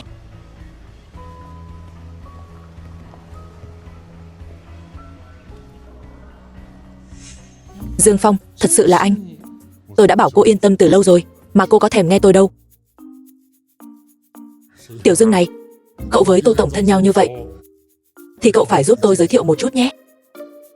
Nếu để Tô Tổng gặp được ông, sợ là sẽ tức giận đó. Ý cậu là sao? Ông xem viên bích tỷ trị giá 10 triệu như rác mà đập vỡ. Đổi lại là ông có tức giận hay không? Pocket Cine. Dương Phong, Tô Tổng rất khó nói chuyện sao? Đối với kẻ mà cô ấy không thích thì cô ấy vô cùng khó nói chuyện. Mong nghĩ cách nào đó đi. Tô Tổng mà truy cứu xuống sẽ liên lụy đến Châu gia đó.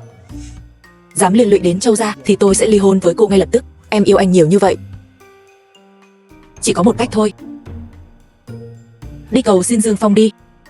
Anh kêu em đi cầu xin cái thằng rác rưởi thúi đó sao? Còn dám kêu người ta là thằng rác rưởi sao? Dương Phong, đều là người một nhà cả, cậu có thể đừng trách móc. Tôi xin lỗi. Viên bích tỷ trị giá chục triệu mà chỉ nói một câu xin lỗi thôi sao? Quỳ xuống. Quỳ với Minh Minh đó. Nếu như Minh Minh có thể tha thứ thì tôi có thể cân nhắc bỏ qua chuyện này.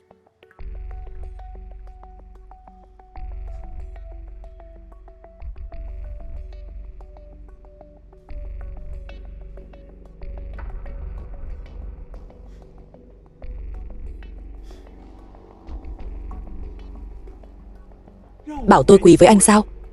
Anh nhận nổi cái quỳ này không? Cái đồ rác rưởi thúi.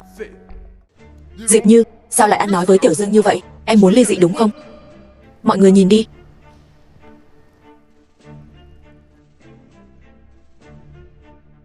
Trần Kim Phong, vậy mà lại ở cùng với giám đốc bộ phận tiếp thị của tập đoàn Thiên Hải sao?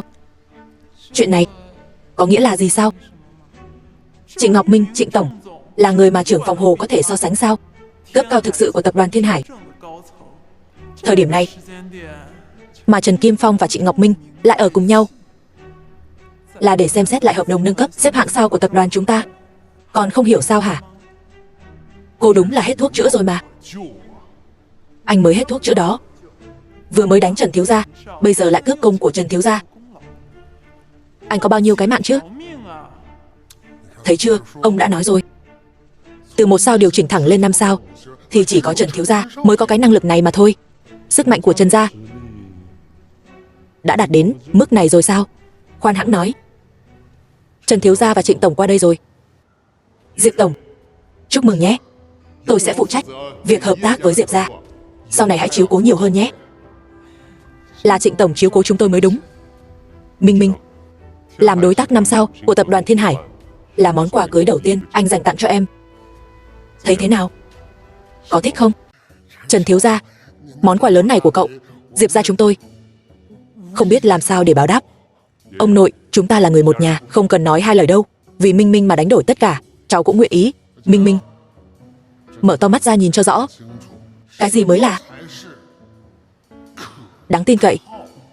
Chọn đàn ông thì phải chọn người như Trần thiếu gia đây, không giống như một số người nào đó. Thằng mù này sao còn ở đây nữa vậy? Ai mà biết được chứ. Giống như cái đuôi chó vậy đó. Cậu ta nói việc nâng Diệp ra lên 5 sao chính là công lao của cậu ta đó. Anh ta còn bắt tôi quỳ xuống nữa đó. Tôi thấy cậu chán sống lắm rồi đó. Mắt của anh đã bắt đầu xuất hiện triệu chứng khó chịu rồi đúng không? Không sao, bụi bay vào mắt thôi.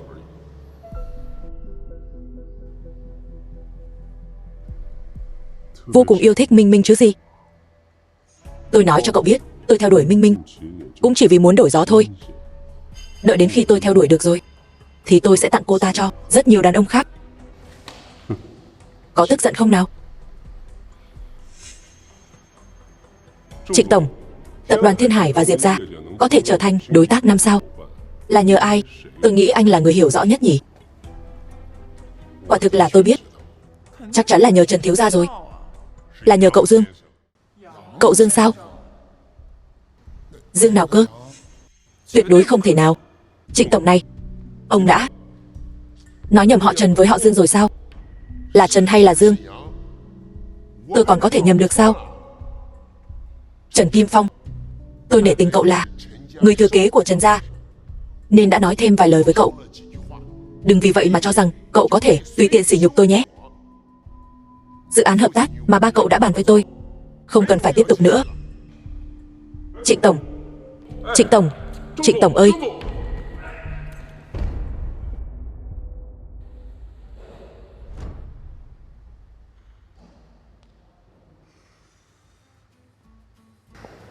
Tiểu Dương, cháu đó, uống nhiều súp gà vào nhé.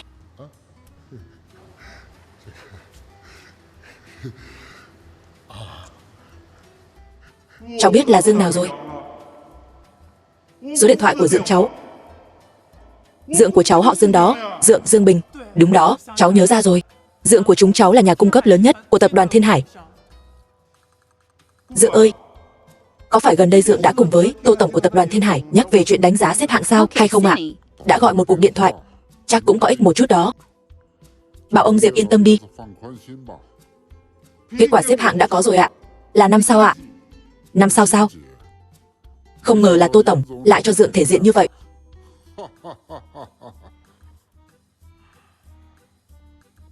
Lần này thì cậu không thể cướp công được nữa rồi nhỉ? Cả lũ mấy người. Ông nội, ông không thể chỉ vì một cuộc điện thoại mà. Cháu muốn nói gì? Cháu bị một thằng đàn ông xoay như trong chóng vậy. Ông thấy cháu đã không còn năng lực đảm nhiệm chức tổng giám đốc nữa rồi. Ông tuyên bố từ giờ trở đi, tổng giám đốc tập đoàn Diệp Thị là Diệp Như. Cảm ơn ông nội. Ông nội thật sáng suốt. Còn tôi thấy là ngu ngốc đó. Cậu, ông nội ơi, ông tức giận như vậy là đã trúng kế của cậu ta rồi. Bây giờ tôi là tổng giám đốc. Bây giờ cô đã không còn đủ tư cách để ký hợp đồng nữa rồi. Ông ơi, cút đi cho ông. Minh Minh, tin tôi đi, bọn họ sẽ phải cầu xin cô thôi. Diệp Minh bởi vì quá tin tưởng anh mới ra nông nỗi này đó. Không cần quá lâu đâu, mấy người đều sẽ phải cầu xin Minh Minh thôi. Tôi cầu xin cô ta sao? Nếu như tôi không cầu xin thì anh hãy tự vào miệng mình đi nhé. Vậy nếu như cô cầu xin thì sao? Thì tôi sẽ gọi anh là ba. Được, vậy thì cô cứ chờ để gọi tôi là ba đi. Đi. Minh Minh, anh đừng đi theo tôi nữa. Tôi muốn được yên tĩnh một mình tôi. Người thân như vậy không đáng để cô buồn lòng đâu. Nếu không có Diệp gia này thì tôi sẽ giúp cô gầy dựng nên một Diệp gia khác. Hôm thứ ba đã dỗ dành người định mệnh của cậu. Vui vẻ rồi chứ? Chuyện kể ra thì dài đấy. Nâng hạng lên 5 sao. Vẫn chưa hài lòng sao? Diệp gia tham lam nhỉ? Chị Tô hiểu lầm rồi. Diệp gia là một đám người đầu óc có vấn đề.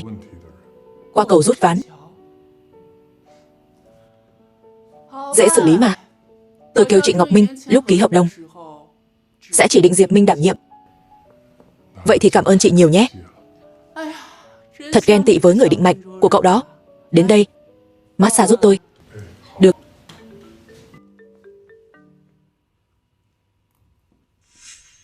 Cái gì? Được, tôi sẽ qua ngay. Sao vậy?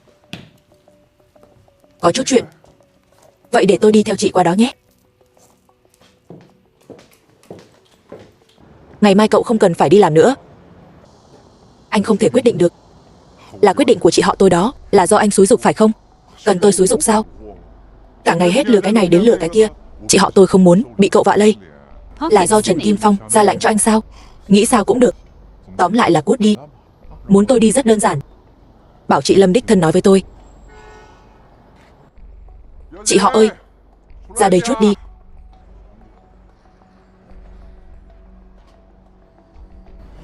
Ngày mai cậu không cần đến nữa. Tiền lương đã được chuyển vào thẻ của cậu rồi. Dương Phong, tôi chỉ là một góa phụ thôi. Cậu thương xót tôi một chút. Mau lên xe đi.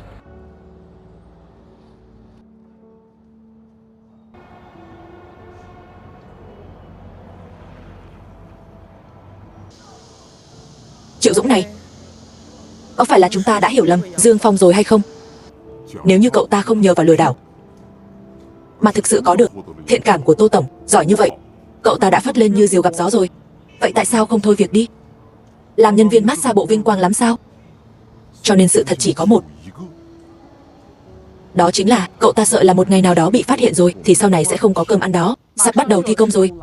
Sao lại đột nhiên xảy ra chuyện như vậy?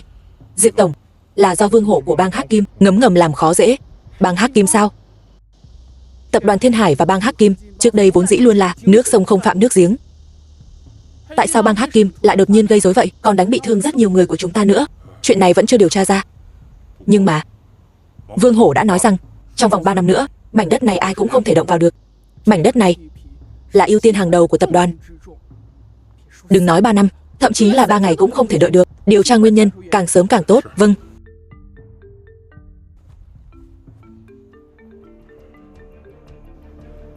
Tô tổng, Vương Hổ mang theo đàn em của bang Hắc Kim sắp đến đây rồi.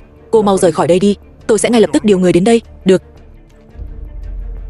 Có tôi ở đây thì Vương Hổ không dám động đến một sợi tóc của chị Tô đâu. Cậu có biết Vương Hổ là ai không hả? Là người có khả năng cao nhất để trở thành bang chủ đời tiếp theo của bang Hắc Kim, là bá chủ của con đường phía đông đó. Cho dù anh ta có là bá chủ của Hải Châu đi chăng nữa thì đến chỗ của tôi, anh ta cũng phải biến thành một con mèo ngoan ngoãn thôi. Nhóc này nói khoác cũng phải biết chừng mực. Tô tổng là một người quý giá đến nhường nào. Cô ấy không thể chịu bất kỳ một rủi ro nào, dù là nhỏ nhất. Tô tổng ở đây sẽ không gặp phải bất kỳ nguy hiểm nào đâu. Nếu như Tô tổng có xảy ra chuyện gì thì tôi và cậu đều gánh không nổi đâu. Tô tổng, còn không đi thì sẽ không kịp đâu. Chị Tô, chị tin tôi đi, hôm nay tôi sẽ giúp chị giải quyết tất cả các vấn đề ở đây. Tôi thấy cậu là người của Vương Hổ đúng không? Lùi lại hết đi, Tô tổng ơi, lùi lại. Pocket Cine. Cậu có thể giúp tôi giải quyết gì cơ? Xử lý kẻ chủ mưu và bắt đầu thi công trở lại bình thường. Tôi có thể tin cậu không? Chị là chị của tôi đó. Được. Tôi không đi. Tô tổng, chị không thể lấy bản thân ra để đùa được đâu. Bây giờ tôi chắc chắn 100%.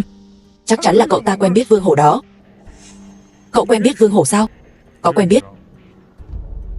Chắc chắn cậu ta chính là gián điệp do Vương Hổ phái đến. Còn đứng đực ở đó làm gì? Mau đưa Tô tổng ra khỏi đây đi. Đây không phải chuyện đùa đâu. Chị Tô, chị không thể tin tôi một lần được sao? Tin cái thằng gián điệp như cậu làm gì? Xử lý cho tôi. Đội trưởng, Vương Hổ đến rồi.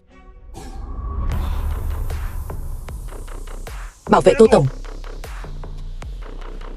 Lần sau có cơ hội, tôi nhất định sẽ lấy mạng của cậu. Liều mạng với bọn họ.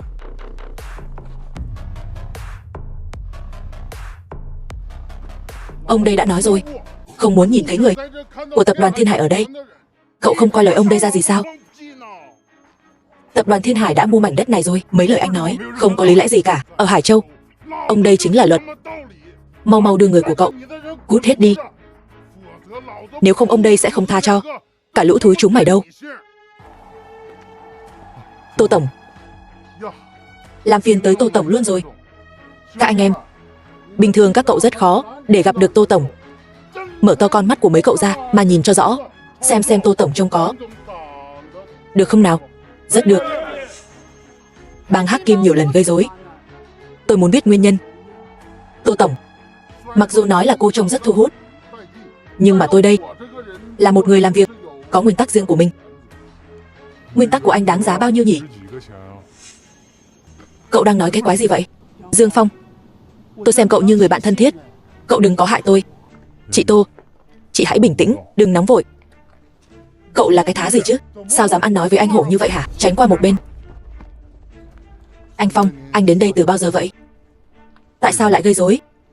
Anh Phong, tôi được người khác giao phó. Tôi có nguyên tắc. Tôi không muốn nghe nguyên tắc. Nói cho tôi biết là ai đã giao phó cho anh. Anh Phong ơi, anh xem như vậy có ổn không nhé? Tô tổng, tôi dám đảm bảo sau này sẽ không có ai dám đến đây để gây rối nữa.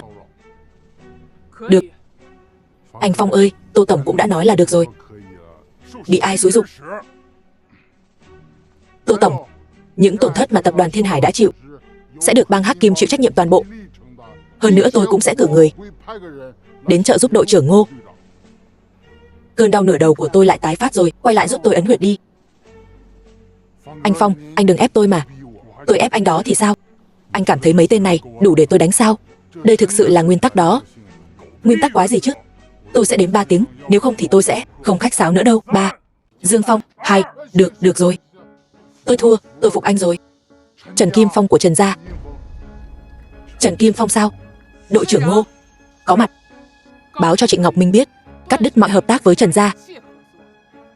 cấm vận Trần gia trên toàn bộ ngành công nghiệp. Rõ. Một Trần gia nhỏ bé mà cũng dám làm chuyện xấu. Anh Phong, ở chỗ tôi còn có việc. Vậy nên tôi về đó nhé. Đi đi. Cảm ơn anh Phong. Sau khi quay về tôi sẽ cử người đến giúp đỡ. Đội trưởng Ngô. Bên trái, quay. Bước đều, bước. Cậu Dương này, tôi là người thô lỗ, cậu đừng để bụng tôi nhé. Đội trưởng Ngô cũng bởi vì cân nhắc cho sự an toàn của tôi. Đúng vậy đó.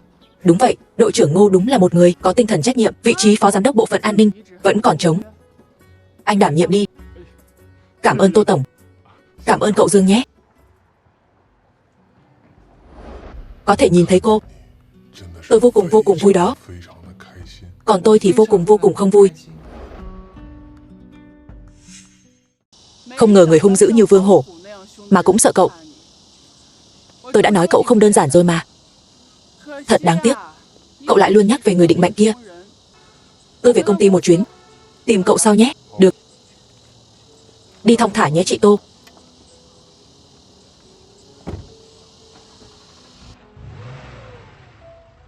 Cô ta xinh đẹp quá nhỉ? Nói là người định mệnh cái gì chứ? Toàn là lừa người ta. Có phải em đã ghen rồi đúng không? Em có biết đó là ai không? Tôi không biết, tôi cũng không muốn biết. Chị ấy là Tô Thúy Vân đó. Anh nghĩ là tôi sẽ tin anh sao? Ngồi vào vị trí tổng giám đốc, có thoải mái không? Thoải mái vô cùng. Vậy thì hãy làm cho tốt nhé. Ông nội, một lát nữa Trịnh Tổng sẽ đích thân đến ký tên. Cháu nên chú ý gì đây ạ? Chỉ cần giữ thái độ lịch sự là được. Đừng bao giờ tỏ ra kém cỏi hơn người khác. Châu Vũ nói đúng đấy. Trang nhã lịch sự. Trịnh Tổng. Chào ông Trịnh. Diệp Tổng đâu? Bây giờ tôi là người phụ trách của tập đoàn Diệp Thị. Tôi phụ trách ký tên. Tô Tổng chỉ định cô Diệp Minh. Trịnh Tổng, tôi nhất định sẽ không làm tập đoàn Thiên Hải thất vọng đâu. Tôi nói lại một lần nữa, hợp đồng này chỉ có thể do cô Diệp Minh ký tên thôi.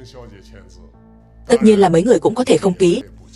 20 phút nữa mà vẫn không thấy cô Diệp Minh thì Diệp gia sẽ đánh mất cơ hội hợp tác với tập đoàn Thiên Hải. Chuyện này,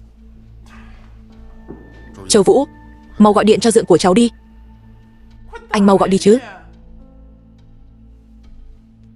Dượng ơi, Trịnh Tổng đến rồi. Nhưng mà ông ta chỉ đích danh Diệp Minh ký tên. Diệp Thị có thực lực để được đánh giá 5 sao sao? Không dễ gì có được cơ hội này. Cậu còn quan tâm ai sẽ ký tên sao? Mau gọi điện cho Diệp Minh đi. Làm gì đó? Cầu xin cũng cần phải có thái độ của một người đi cầu xin chứ. Mau đưa điện thoại cho tôi. Mới gọi một cuộc điện thoại mà em đã qua đó thì sau này họ vẫn sẽ không trân trọng em đâu. Không trả lời điện thoại của cháu thì cũng thôi đi. Ông nội, cô ta thậm chí không thèm bắt điện thoại của ông luôn. Diệp Minh đây là muốn làm phản rồi sao? Cháu đi. Cầu xin Diệp Minh quay về đi. Sao cơ? Kêu cháu đi cầu xin sao? Cháu không đi chẳng lẽ ông đi sao? Diệp Như, đúng là em đi thích hợp hơn đó. Hơn nữa bây giờ thời gian không còn nhiều nữa. Cho dù cháu có quỳ xuống thì cũng phải cầu xin nó về đây cho ông. Đi đi. Diệp Minh chỉ là một công cụ ký tên thôi. Tổng giám đốc vẫn là em mà. Chỉ là chịu thiệt một chút thôi. Còn có thể làm gì được đây? Được rồi, cháu đi. Dương Phong, Diệp Như cô ta sẽ không đến đâu. Chứ đừng nói là dáng vẻ cầu xin gì đó. Cô ta sẽ đến. Anh không hiểu cô ta. Anh hiểu rõ cô ta quá rồi. Lại đi quan sát, lắng nghe để đánh giá sao? Không sai. Nếu như anh có năng lực như vậy thì anh có thấy được bây giờ tôi đang rất không vui hay không? Xem tướng mạnh cho nửa kia của mình. Vậy thì quá nhàm chán rồi đi. Ai là nửa kia của anh chứ? Rất nhanh sẽ là nửa kia thôi. 3 ngày mà anh đã nói ấy, bây giờ đã qua một nửa rồi. Nôn nóng muốn làm nửa kia của anh như vậy sao? Ai nôn chứ? Là anh nôn nóng đúng không?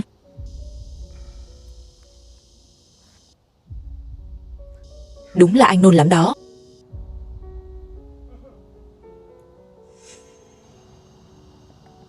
Diệp Minh, bây giờ là lúc nào rồi mà cô vẫn còn dây dưa với anh ta vậy hả? Trịnh Tổng đã đến công ty rồi. Ông nội vì muốn cô chứng kiến khoảnh khắc huy hoàng của Diệp gia nên đã đẩy thời gian ký hợp đồng xuống 20 phút rồi. Còn không mau theo tôi về nhà. Trịnh tổng đã đến ký hợp đồng rồi sao? Đương nhiên rồi. Còn không mau theo tôi về nhà. Được thôi. Dương Phong, tên rác rưởi thúi này, rốt cuộc là anh muốn làm gì đây? Chỉ cần Diệp gia có thể tốt lên, những chuyện khác tôi đều không quan tâm.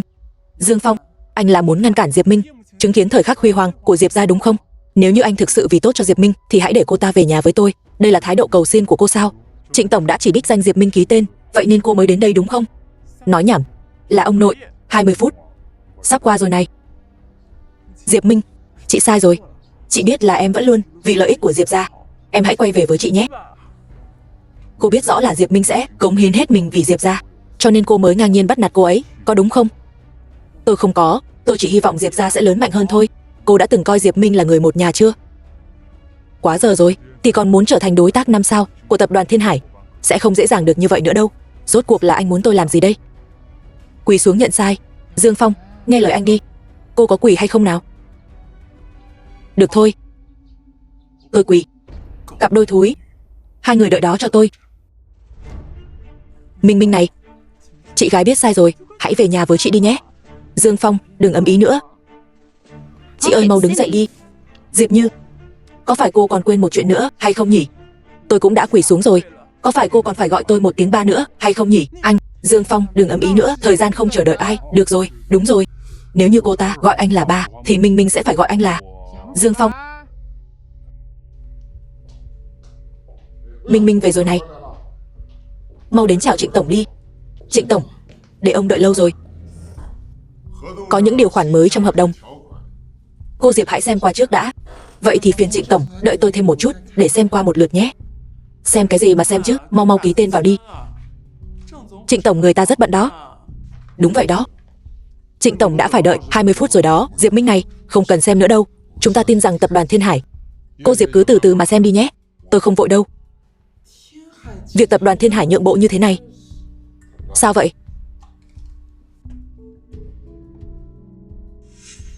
Lợi nhuận cao hơn 10% so với các đối tác khác. Đây là ý của Tô tổng. Chuyện này là quá chiếu cố cho tập đoàn Diệp thị chúng tôi rồi. Cô có thể đừng bối rối như vậy mãi được không? Có thể ký tên trước đã được không? Mỗi tháng cùng Tô tổng uống trà chiều một lần cũng là ý của Tô tổng đó. Được, không vấn đề gì, có thể ký rồi. Chữ ký này hiện tại chưa thể ký được. Anh là ai mà ở đây là hét ầm ĩ chứ? Dám ngăn cản sự hợp tác của Diệp gia và tập đoàn Thiên Hải.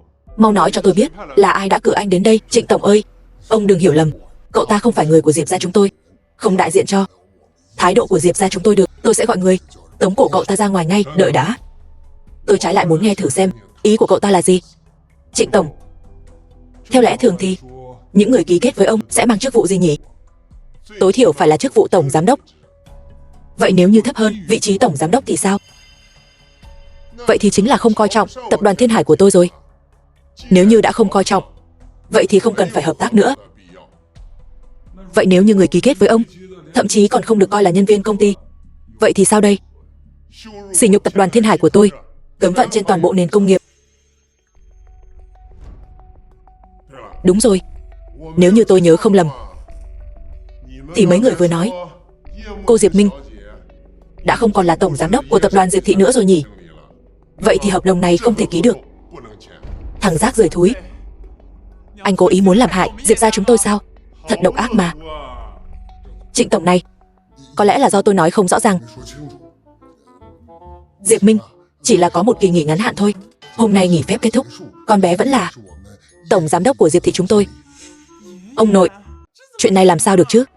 Cháu câm miệng lại. Tổng giám đốc của Diệp thị chỉ có một mình Minh Minh thôi. Đối tác ký kết phải là cô Diệp Minh đây. Đây là quy định bắt buộc.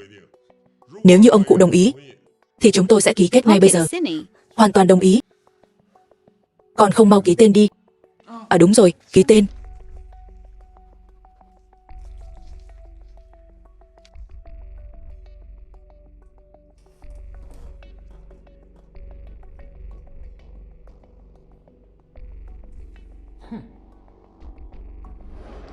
Đồ người ngoài nhà anh, mau cút khỏi nhà chúng tôi ngay. Diệp tổng còn chưa đuổi tôi đi, cô có tư cách gì chứ? Hay là phải gọi tôi là ba, cô mới dễ chịu hả? Anh. Được thôi, chúng ta cứ chờ mà xem. Hôm nay vui thật đó. Chúng ta sẽ không bị bọn họ ảnh hưởng nữa rồi. Đúng rồi, người phụ nữ bên đường khi nãy rốt cuộc là ai vậy? Tô Tổng đó. Người bình thường rất khó để gặp Tô Tổng, nhưng mà trên hợp đồng đã viết mỗi tháng sẽ cùng với cô ấy uống trà chiều một lần. Đến lúc đó, đợi xem tôi vạch trần anh như thế nào. Đúng, anh đợi em vạch mặt anh nhé. Anh đã giúp tôi lấy lại vị trí tổng giám đốc, còn giúp tôi xả giận nữa. Tôi nên cảm ơn anh thế nào đây? Lấy thân đền đáp là được rồi. Alo ba, sao vậy ạ? Mày vẫn còn mặt mũi hỏi sao vậy nữa sao? Tập đoàn Thiên Hải muốn cấm vận Trần gia chúng ta trên toàn nền công nghiệp này. Mày là cái đồ bất hiếu, hại Trần gia thảm rồi.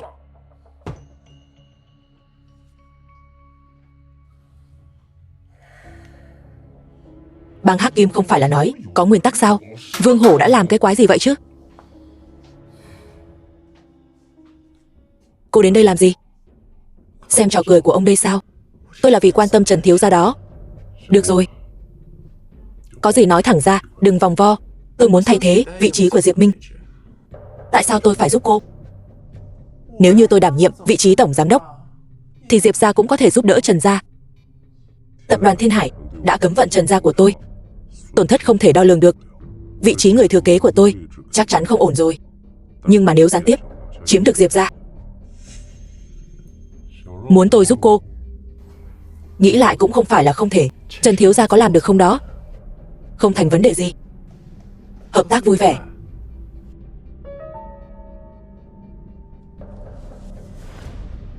Trần thiếu gia, đây là bệnh viện. Ông đây muốn ở bệnh viện đấy.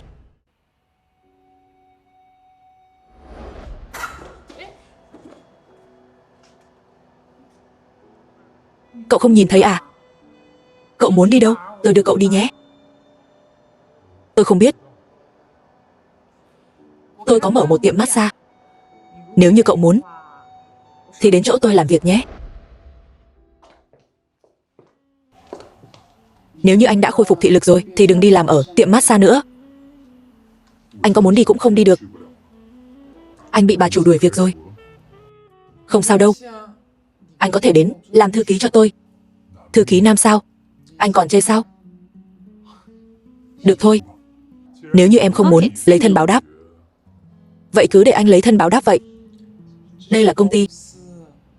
Đừng nói lung tung, đừng cử động. Sao cơ?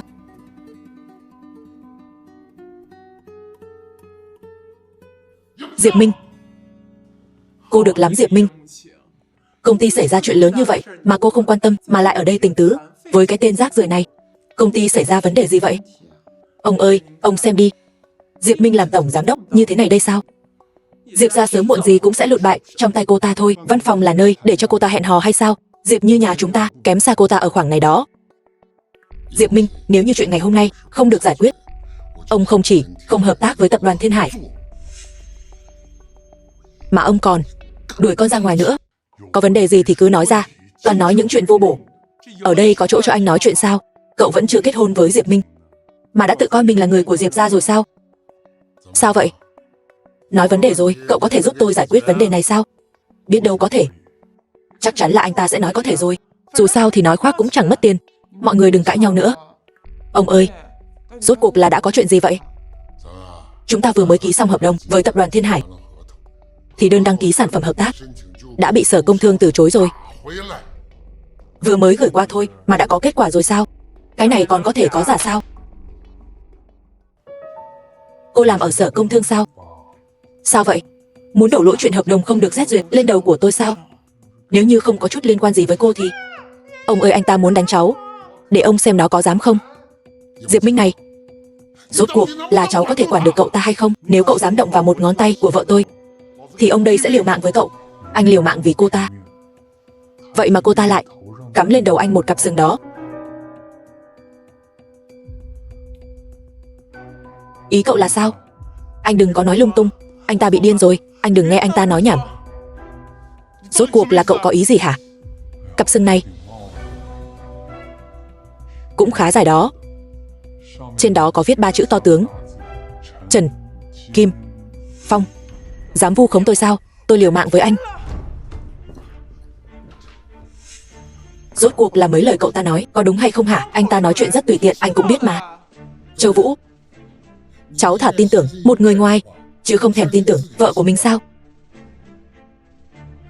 Diệp Minh, nếu như cháu không quản lý được cậu ta thì đừng đưa cậu ta qua đây nữa. Bây giờ công ty đang phải đối mặt với vấn đề lớn, đây là vấn đề cấp bách nhất mà chúng ta cần giải quyết. Đúng vậy, vấn đề lớn của công ty. Châu Vũ này, có cách nào không? Nếu như Sở Công Thương nhanh như vậy mà đã từ chối đơn xin xét duyệt, thì đây không phải là quy trình tiêu chuẩn.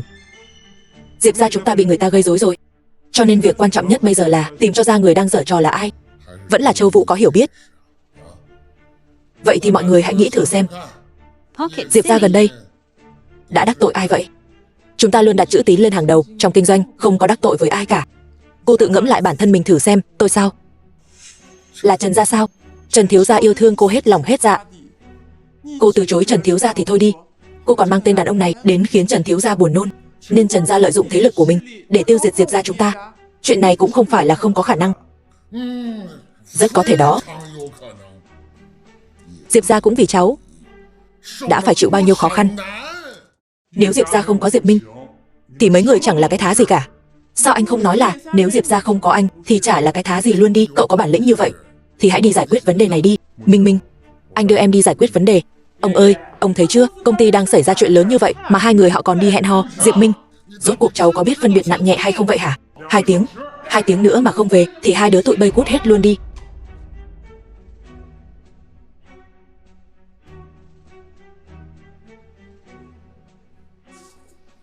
Trên người của vợ anh thoang thoảng mùi thuốc. Trần Kim Phong nhập viện. Châu Vũ, đừng nghe anh ta nói lung tung. Anh đi đâu vậy? Team dựa của anh điều tra thử xem ai giở trò với Diệp gia. Ông ơi, ông thấy rồi chứ? Châu Vũ mới là người thật sự quan tâm đến Diệp gia của chúng ta. Rốt cuộc là giữa cháu với Trần Kim Phong có gì hay không hả? Không có. Cháu gấp gáp trả lời ông như vậy để làm gì hả?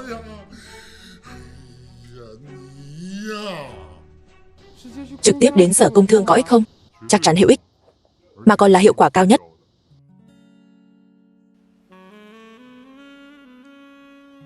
Cô ăn mặc như thế này thì không thể đi gặp chủ nhiệm Khương được đâu. Vậy phải mặc như thế nào?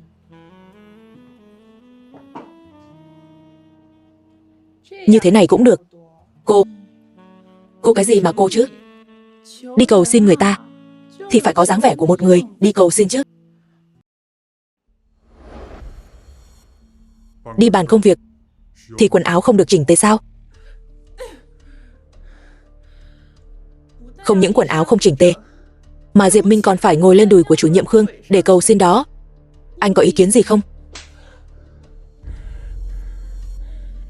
Chủ nhiệm Khương, tên đàn ông hung dữ mà Diệp Minh đưa đến đánh em này.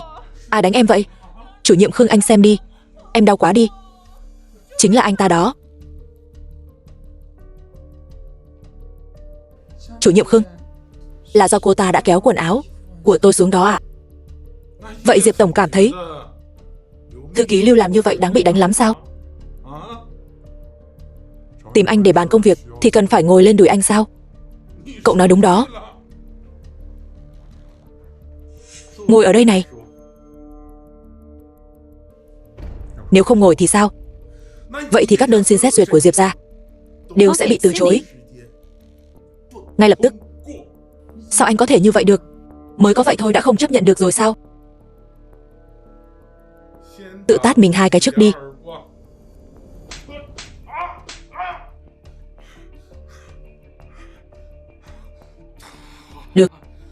Được lắm. Diệp gia quá trớn rồi đó. Bây giờ không phải là chuyện ngồi lên đùi tôi hay không nữa đâu. Diệp Minh,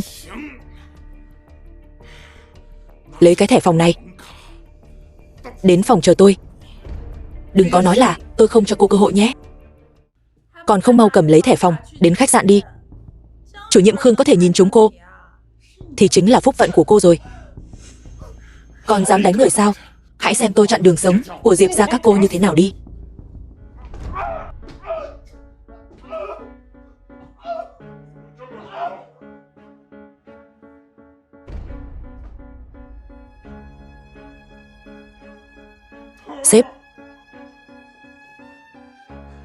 Diệp Minh của Diệp gia đưa người đến đây để gây rối. Anh xem họ đã đánh cả tôi và thư ký Lưu luôn này. Dương Phong, Lưu Minh Đạt sẽ không vì chuyện lần trước mà ghi thù chúng ta chứ? Lưu Minh Đạt sẽ cảm ơn chúng ta. Anh nghe đi, cái thứ rác rưởi này còn muốn anh cảm ơn bọn họ kia. Rốt cuộc là ở đây có chuyện gì vậy? Diệp Minh đến để nộp đơn xét duyệt. Tôi chỉ nói một vài quy tắc mà cậu ta đã ra tay đánh người rồi. Anh Lưu này đến sở công thương của anh để bàn công việc, cần phải hiến thân trước sao? Thật là thú vị đó. Sao cơ? Tôi thấy vị chủ nhiệm Khương này bảo Minh Minh ở trong phòng khách sạn đợi anh ta, còn không thì anh ta sẽ từ chối hết tất cả các đơn xin của Diệp gia. Toàn là lời nói nhảm nhí.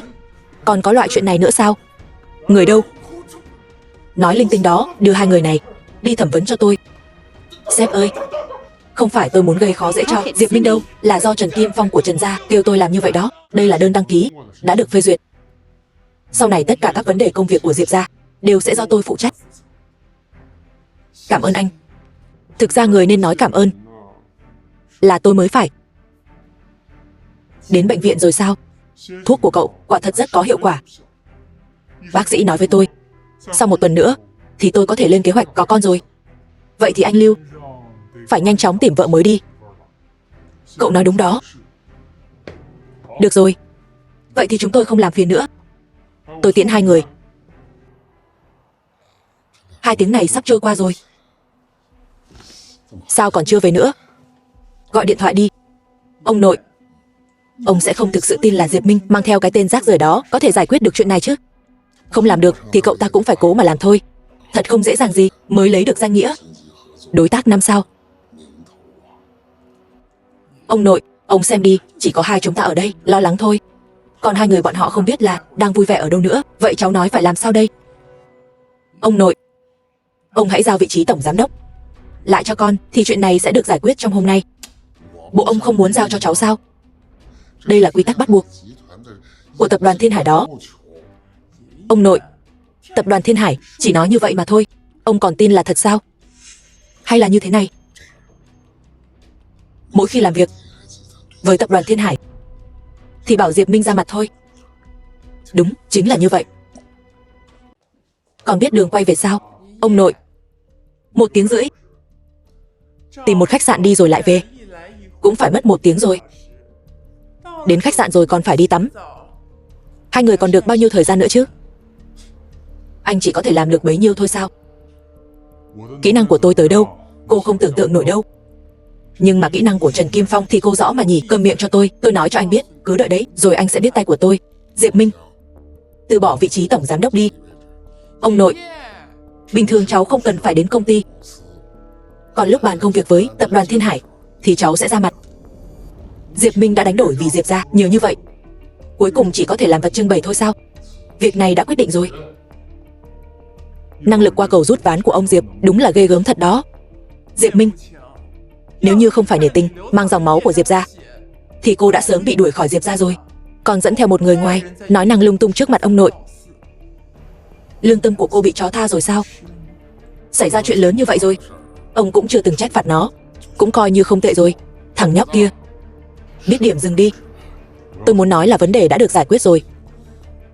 Anh có thể giải quyết thì tôi kêu anh là ba. Cho dù ông trời có đến đây thì hôm nay cô cũng phải gọi tôi một tiếng ba.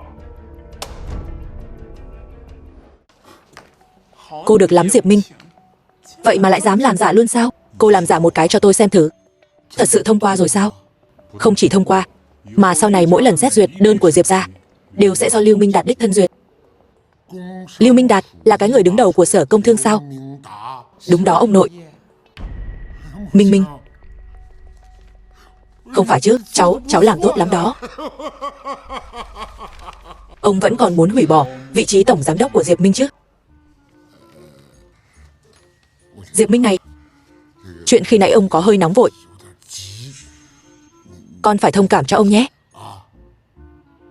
Chúng ta không thể vì một người ngoài làm ảnh hưởng đến tình cảm của hai ông cháu chúng ta được. Lưu Minh Đạt có thể đích thân phê duyệt đều là nhờ công của Dương Phong đó. Anh ta là nhân viên quèn ở tiệm massage thôi, sao mà sánh được với Lưu Minh Đạt chứ? Ông nội, Tập đoàn chúng ta bây giờ là đối tác 5 sao của tập đoàn Thiên Hải. Lưu Minh Đạt coi trọng chúng ta, nên hiện tại mới đánh cược vào chúng ta. Không liên quan gì đến anh ta cả. Diệp Như nói không sai, nhưng mà... Ông nội, ông thật sự yên tâm giao tài sản của Diệp gia chúng ta cho Diệp Minh quản lý sao ạ? Ông xem cô ta bị tên rác rưởi này ngày ngày xoay như trong chóng, thành cái dạng này rồi. Kêu ba đi. Mơ đẹp đó. Thằng khốn, cút đi. Tôi có bằng chứng. Cô vụng trộm với Trần Kim Phong. Cô có muốn lấy cho Châu Vũ xem không nào? Anh cho rằng tôi sẽ tin anh sao? Chúng ta có thể đặt cược. Trước khi tôi ra khỏi văn phòng mà cô vẫn chưa gọi tôi là ba, thì cô có thể đi đến trước cửa cục dân chính để đợi Châu Vũ rồi đó.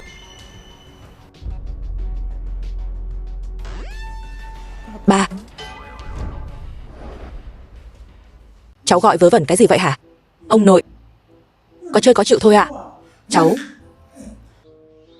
Diệp Minh. Tôi gọi người đàn ông của cô là ba. Vậy cô gọi anh ta là gì đây? Tôi. Loạn rồi. Loạn hết cả rồi. Mấy ngày này cô ngồi cho thỏa thích chiếc ghế đó đi. Bởi vì sau một thời gian nữa thì nó sẽ là của tôi rồi.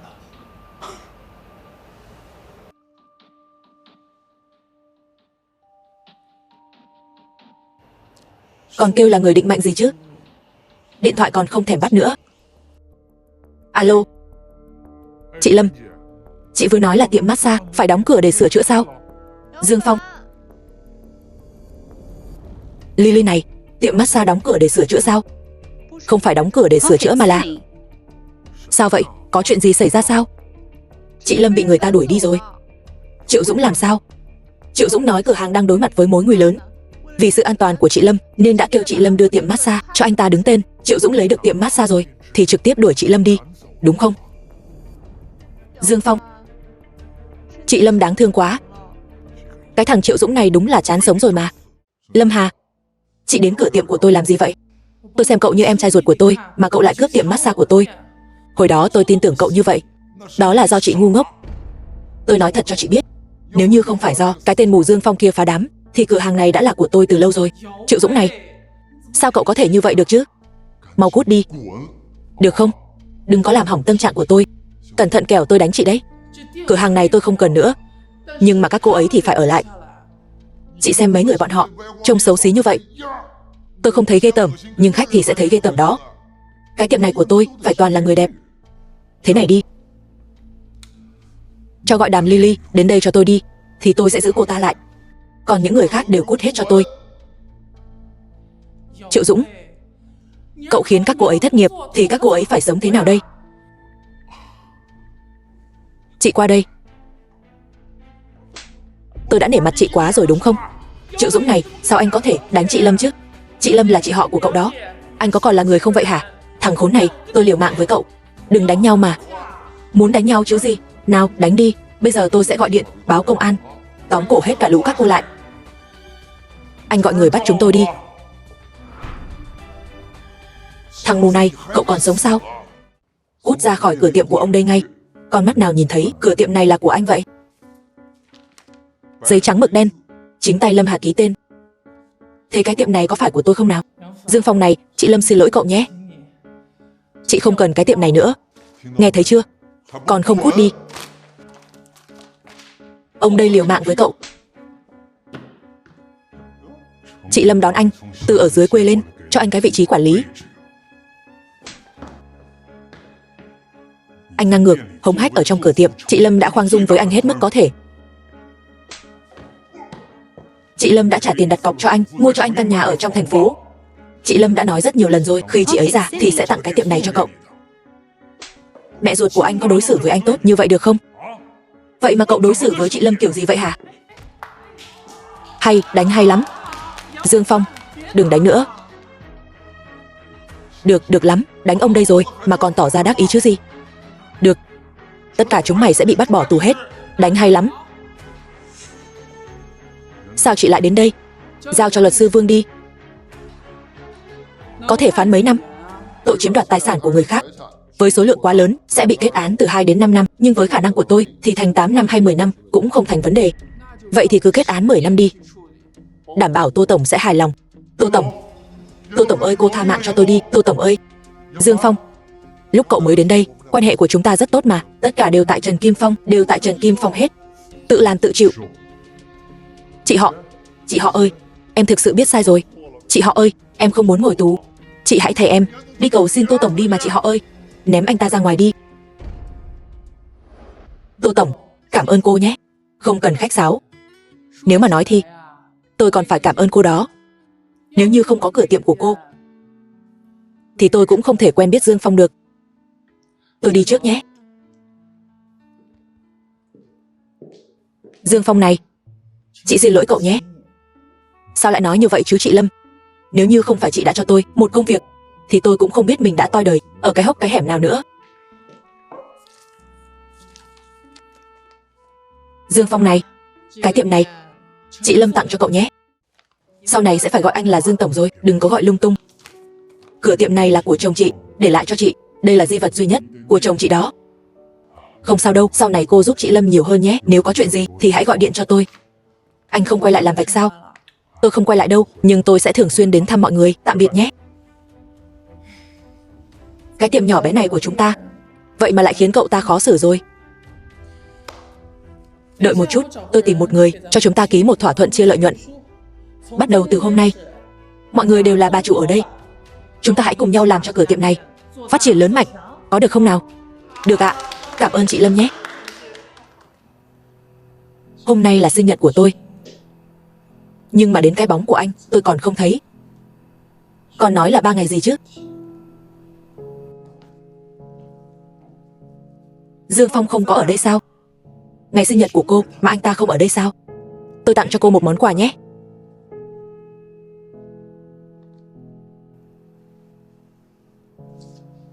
Xem cho kỹ xem, ai mới là người trân trọng cô. Mau mở ra xem đi.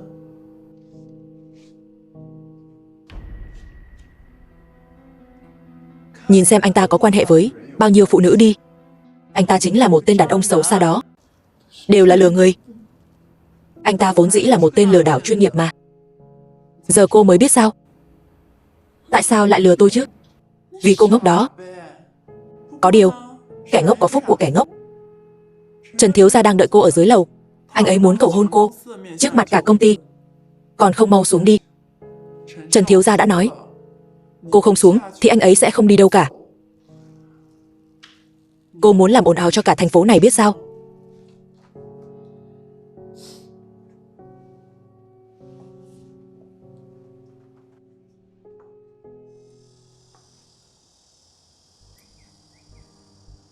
Xuống rồi kìa. Pocket Cine. Ông nội, sao ông cũng ở đây vậy? Trần thiếu gia muốn cả nhà chúng ta chứng kiến khoảnh khắc này. Con xem đi, Trần thiếu gia đối với con tốt như thế nào. Con nói xem, con cứ dây dưa không dứt. Con muốn ông đợi đến khi qua đời vì tuổi già sao? Ông nội, con và Trần Kim Phong thật sự không hợp nhau. Không hợp nhau sao? Vậy thì cô hợp với ai đây? Dương Phong sao? Bây giờ cũng không biết anh ta đang giang díu với cô gái nào nữa. Diệp Minh, cô nên tỉnh táo lại đi.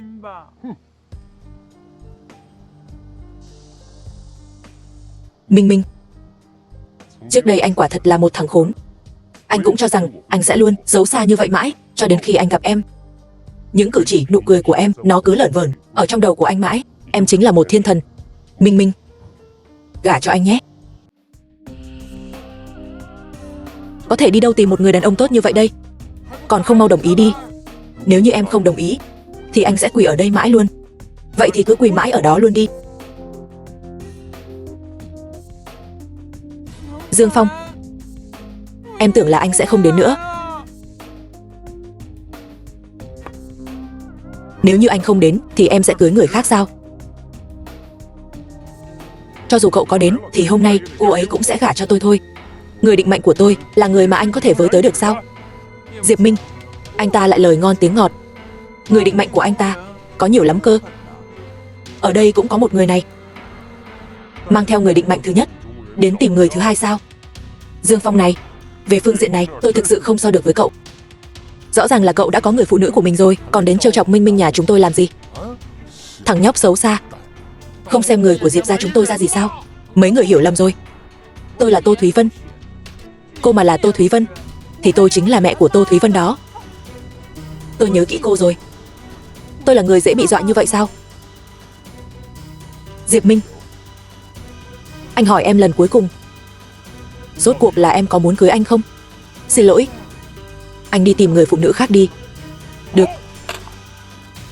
Với tư cách là người thừa kế của Trần gia, tôi tuyên bố ngay tại đây, Trần gia chúng tôi sẽ sử dụng toàn bộ sức mạnh của mình để cấm vận Diệp gia. Ông ơi, ông mau khuyên Minh Minh đi. Diệp Minh, ông ra lệnh cho cháu, Pocket City. đồng ý cậu ta đi. Mấy người có biết thế lực của Trần gia của tôi lớn như thế nào không hả? Như cây đèn cạn dầu, chả còn nhấp nháy được bao lâu nữa. Cậu dám nói Trần gia như vậy sao? Ông ơi, Trần thiếu gia tức giận rồi. Đừng để tên rác rưởi này hủy hoại Diệp gia chúng ta chứ. Trần thiếu gia ơi, Dương Phong không liên quan gì đến Diệp gia chúng tôi cả. Nghe rồi chứ? Bây giờ cậu chỉ là một con chuột qua đường mà thôi, hệt như một miếng keo dán chuột bám chặt vào Diệp gia. Có biết xấu hổ là gì không vậy? Anh ở đây ép cưới người ta mới là người không biết xấu hổ đó. Tôi có Trần gia hậu thuẫn, cậu có không nào? Đừng có nói là anh không biết, chuyện Trần gia đã bị tập đoàn Thiên Hải cấm vận rồi nhé. Tôi có biết hay không thì sao? Cho dù Trần gia có thực sự bị cấm vận đi chăng nữa, cũng không thể là chuyện mà người thấp kém như cậu có thể biết được. Quả thật là tôi đã nói như vậy. Hơn nữa nó đã được thực hiện rồi. Dương Phong, anh muốn giở trò thì hãy tìm người diễn viên chuyên nghiệp vào. Anh mang theo người phụ nữ của anh ở đây nói hưu nói vượn, anh nghĩ là tôi sẽ tin sao? Trịnh tổng, ông đến rồi. Ở đây có một người phụ nữ giả mạo Tô tổng, quả thực là khiến người ta ghê tởm mà. Tô tổng, cuối cùng thì ông cũng đến. Nếu không thì mấy người này đều sẽ xem tôi như đồ rác rưởi mất. Diệp gia có mắt mà không thấy Thái Sơn. Tôi thấy hợp tác lần này không cần thiết nữa.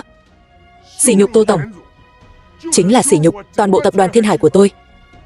Khẩn cầu Tô tổng hãy cắt đứt hết mọi hợp tác với Diệp gia. Trịnh tổng ơi, à không, Tô tổng ơi, là do tôi già cả nên hồ đồ. Cô nhất định không thể cắt đứt hợp tác giữa hai nhà chúng ta được. Diệp Minh, cô còn không mau xin lỗi Tô tổng đi. Tô tổng ơi, tôi chỉ là vài lời tục tĩu thôi mà, không đến nỗi phải cắt đứt hợp tác. Nhưng mà người phụ nữ này không thể tham gia vào bất kỳ hoạt động kinh doanh nào của Diệp gia. Nếu không thì việc làm ăn giữa hai bên thật sự sẽ bị cắt đứt. Tô tổng, tôi xin thề, từ nay về sau Diệp Như sẽ không còn là người của Diệp gia chúng tôi nữa. Ông nội, rất tốt, cứ thế mà làm. Trịnh tổng ơi, chúng ta, tập đoàn Thiên Hải đã tiến hành cấm vận Trần gia rồi. Ngay sáng hôm nay, bộ phận pháp lý của chúng tôi đã phát hiện Trần gia có tham gia rất nhiều vào các vụ làm ăn phi pháp. Lực lượng chức năng đã bắt giữ được gần một nửa số người của Trần gia. Chẳng bao lâu nữa sẽ có người đến bắt cậu thôi. Sao cơ?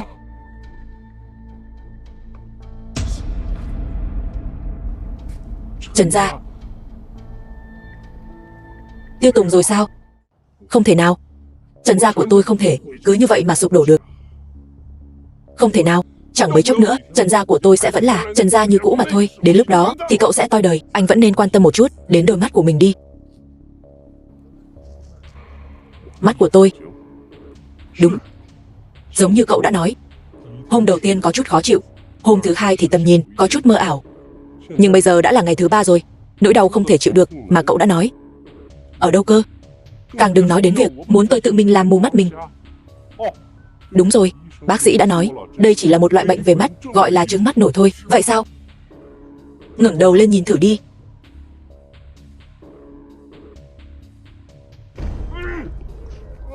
Mắt tôi. Dương Phong, chuyện gì thế này? Dương Phong, người đâu? Tôi sẽ không động vào Diệp Minh nữa đâu. Dương Phong ơi, cậu giúp tôi với. Dương Phong, cậu đâu rồi? Bây giờ biết sai rồi sao? Còn có, tôi cũng đã lên giường với Diệp Như rồi. Cứ coi như tôi đã báo thù giúp cậu đi. Mày nói gì cơ? Anh nghe em giải thích, anh nghe em giải thích đi.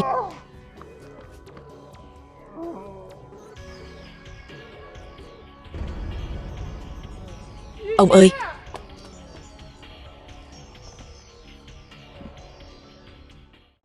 ông nội. Dương Phong ơi, anh mau qua đây xem, ông nội bị làm sao vậy?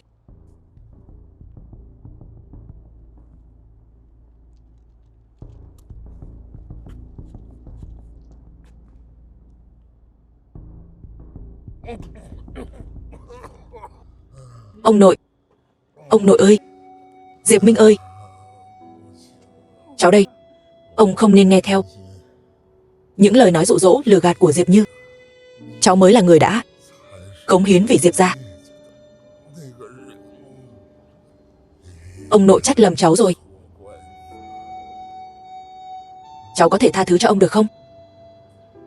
Ông nội, ông hãy nghỉ ngơi cho khỏe lại đã.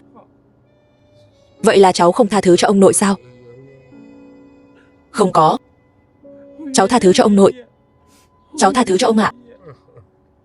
Tiểu Dương này, từ lần đầu tiên chúng ta gặp nhau, những gì cậu đã nói đều đúng hết cả. Từ hôm nay trở đi, ông sẽ giao Minh Minh cho cháu nhé. Cũng như là giao toàn bộ Diệp gia cho cháu luôn nhé. Trịnh tổng, hãy dìu ông nội vào trong phòng đi. Tô tổng ơi, tôi tưởng là Dương Phong lăng nhăng. Trước đây cứ tưởng cô là, tôi trái lại còn mong cậu ta lăng nhăng. Thế nhưng mà trong lòng cậu ta chỉ có mỗi người định mệnh của cậu ta, cô Diệp Minh mà thôi. Pocket Cine.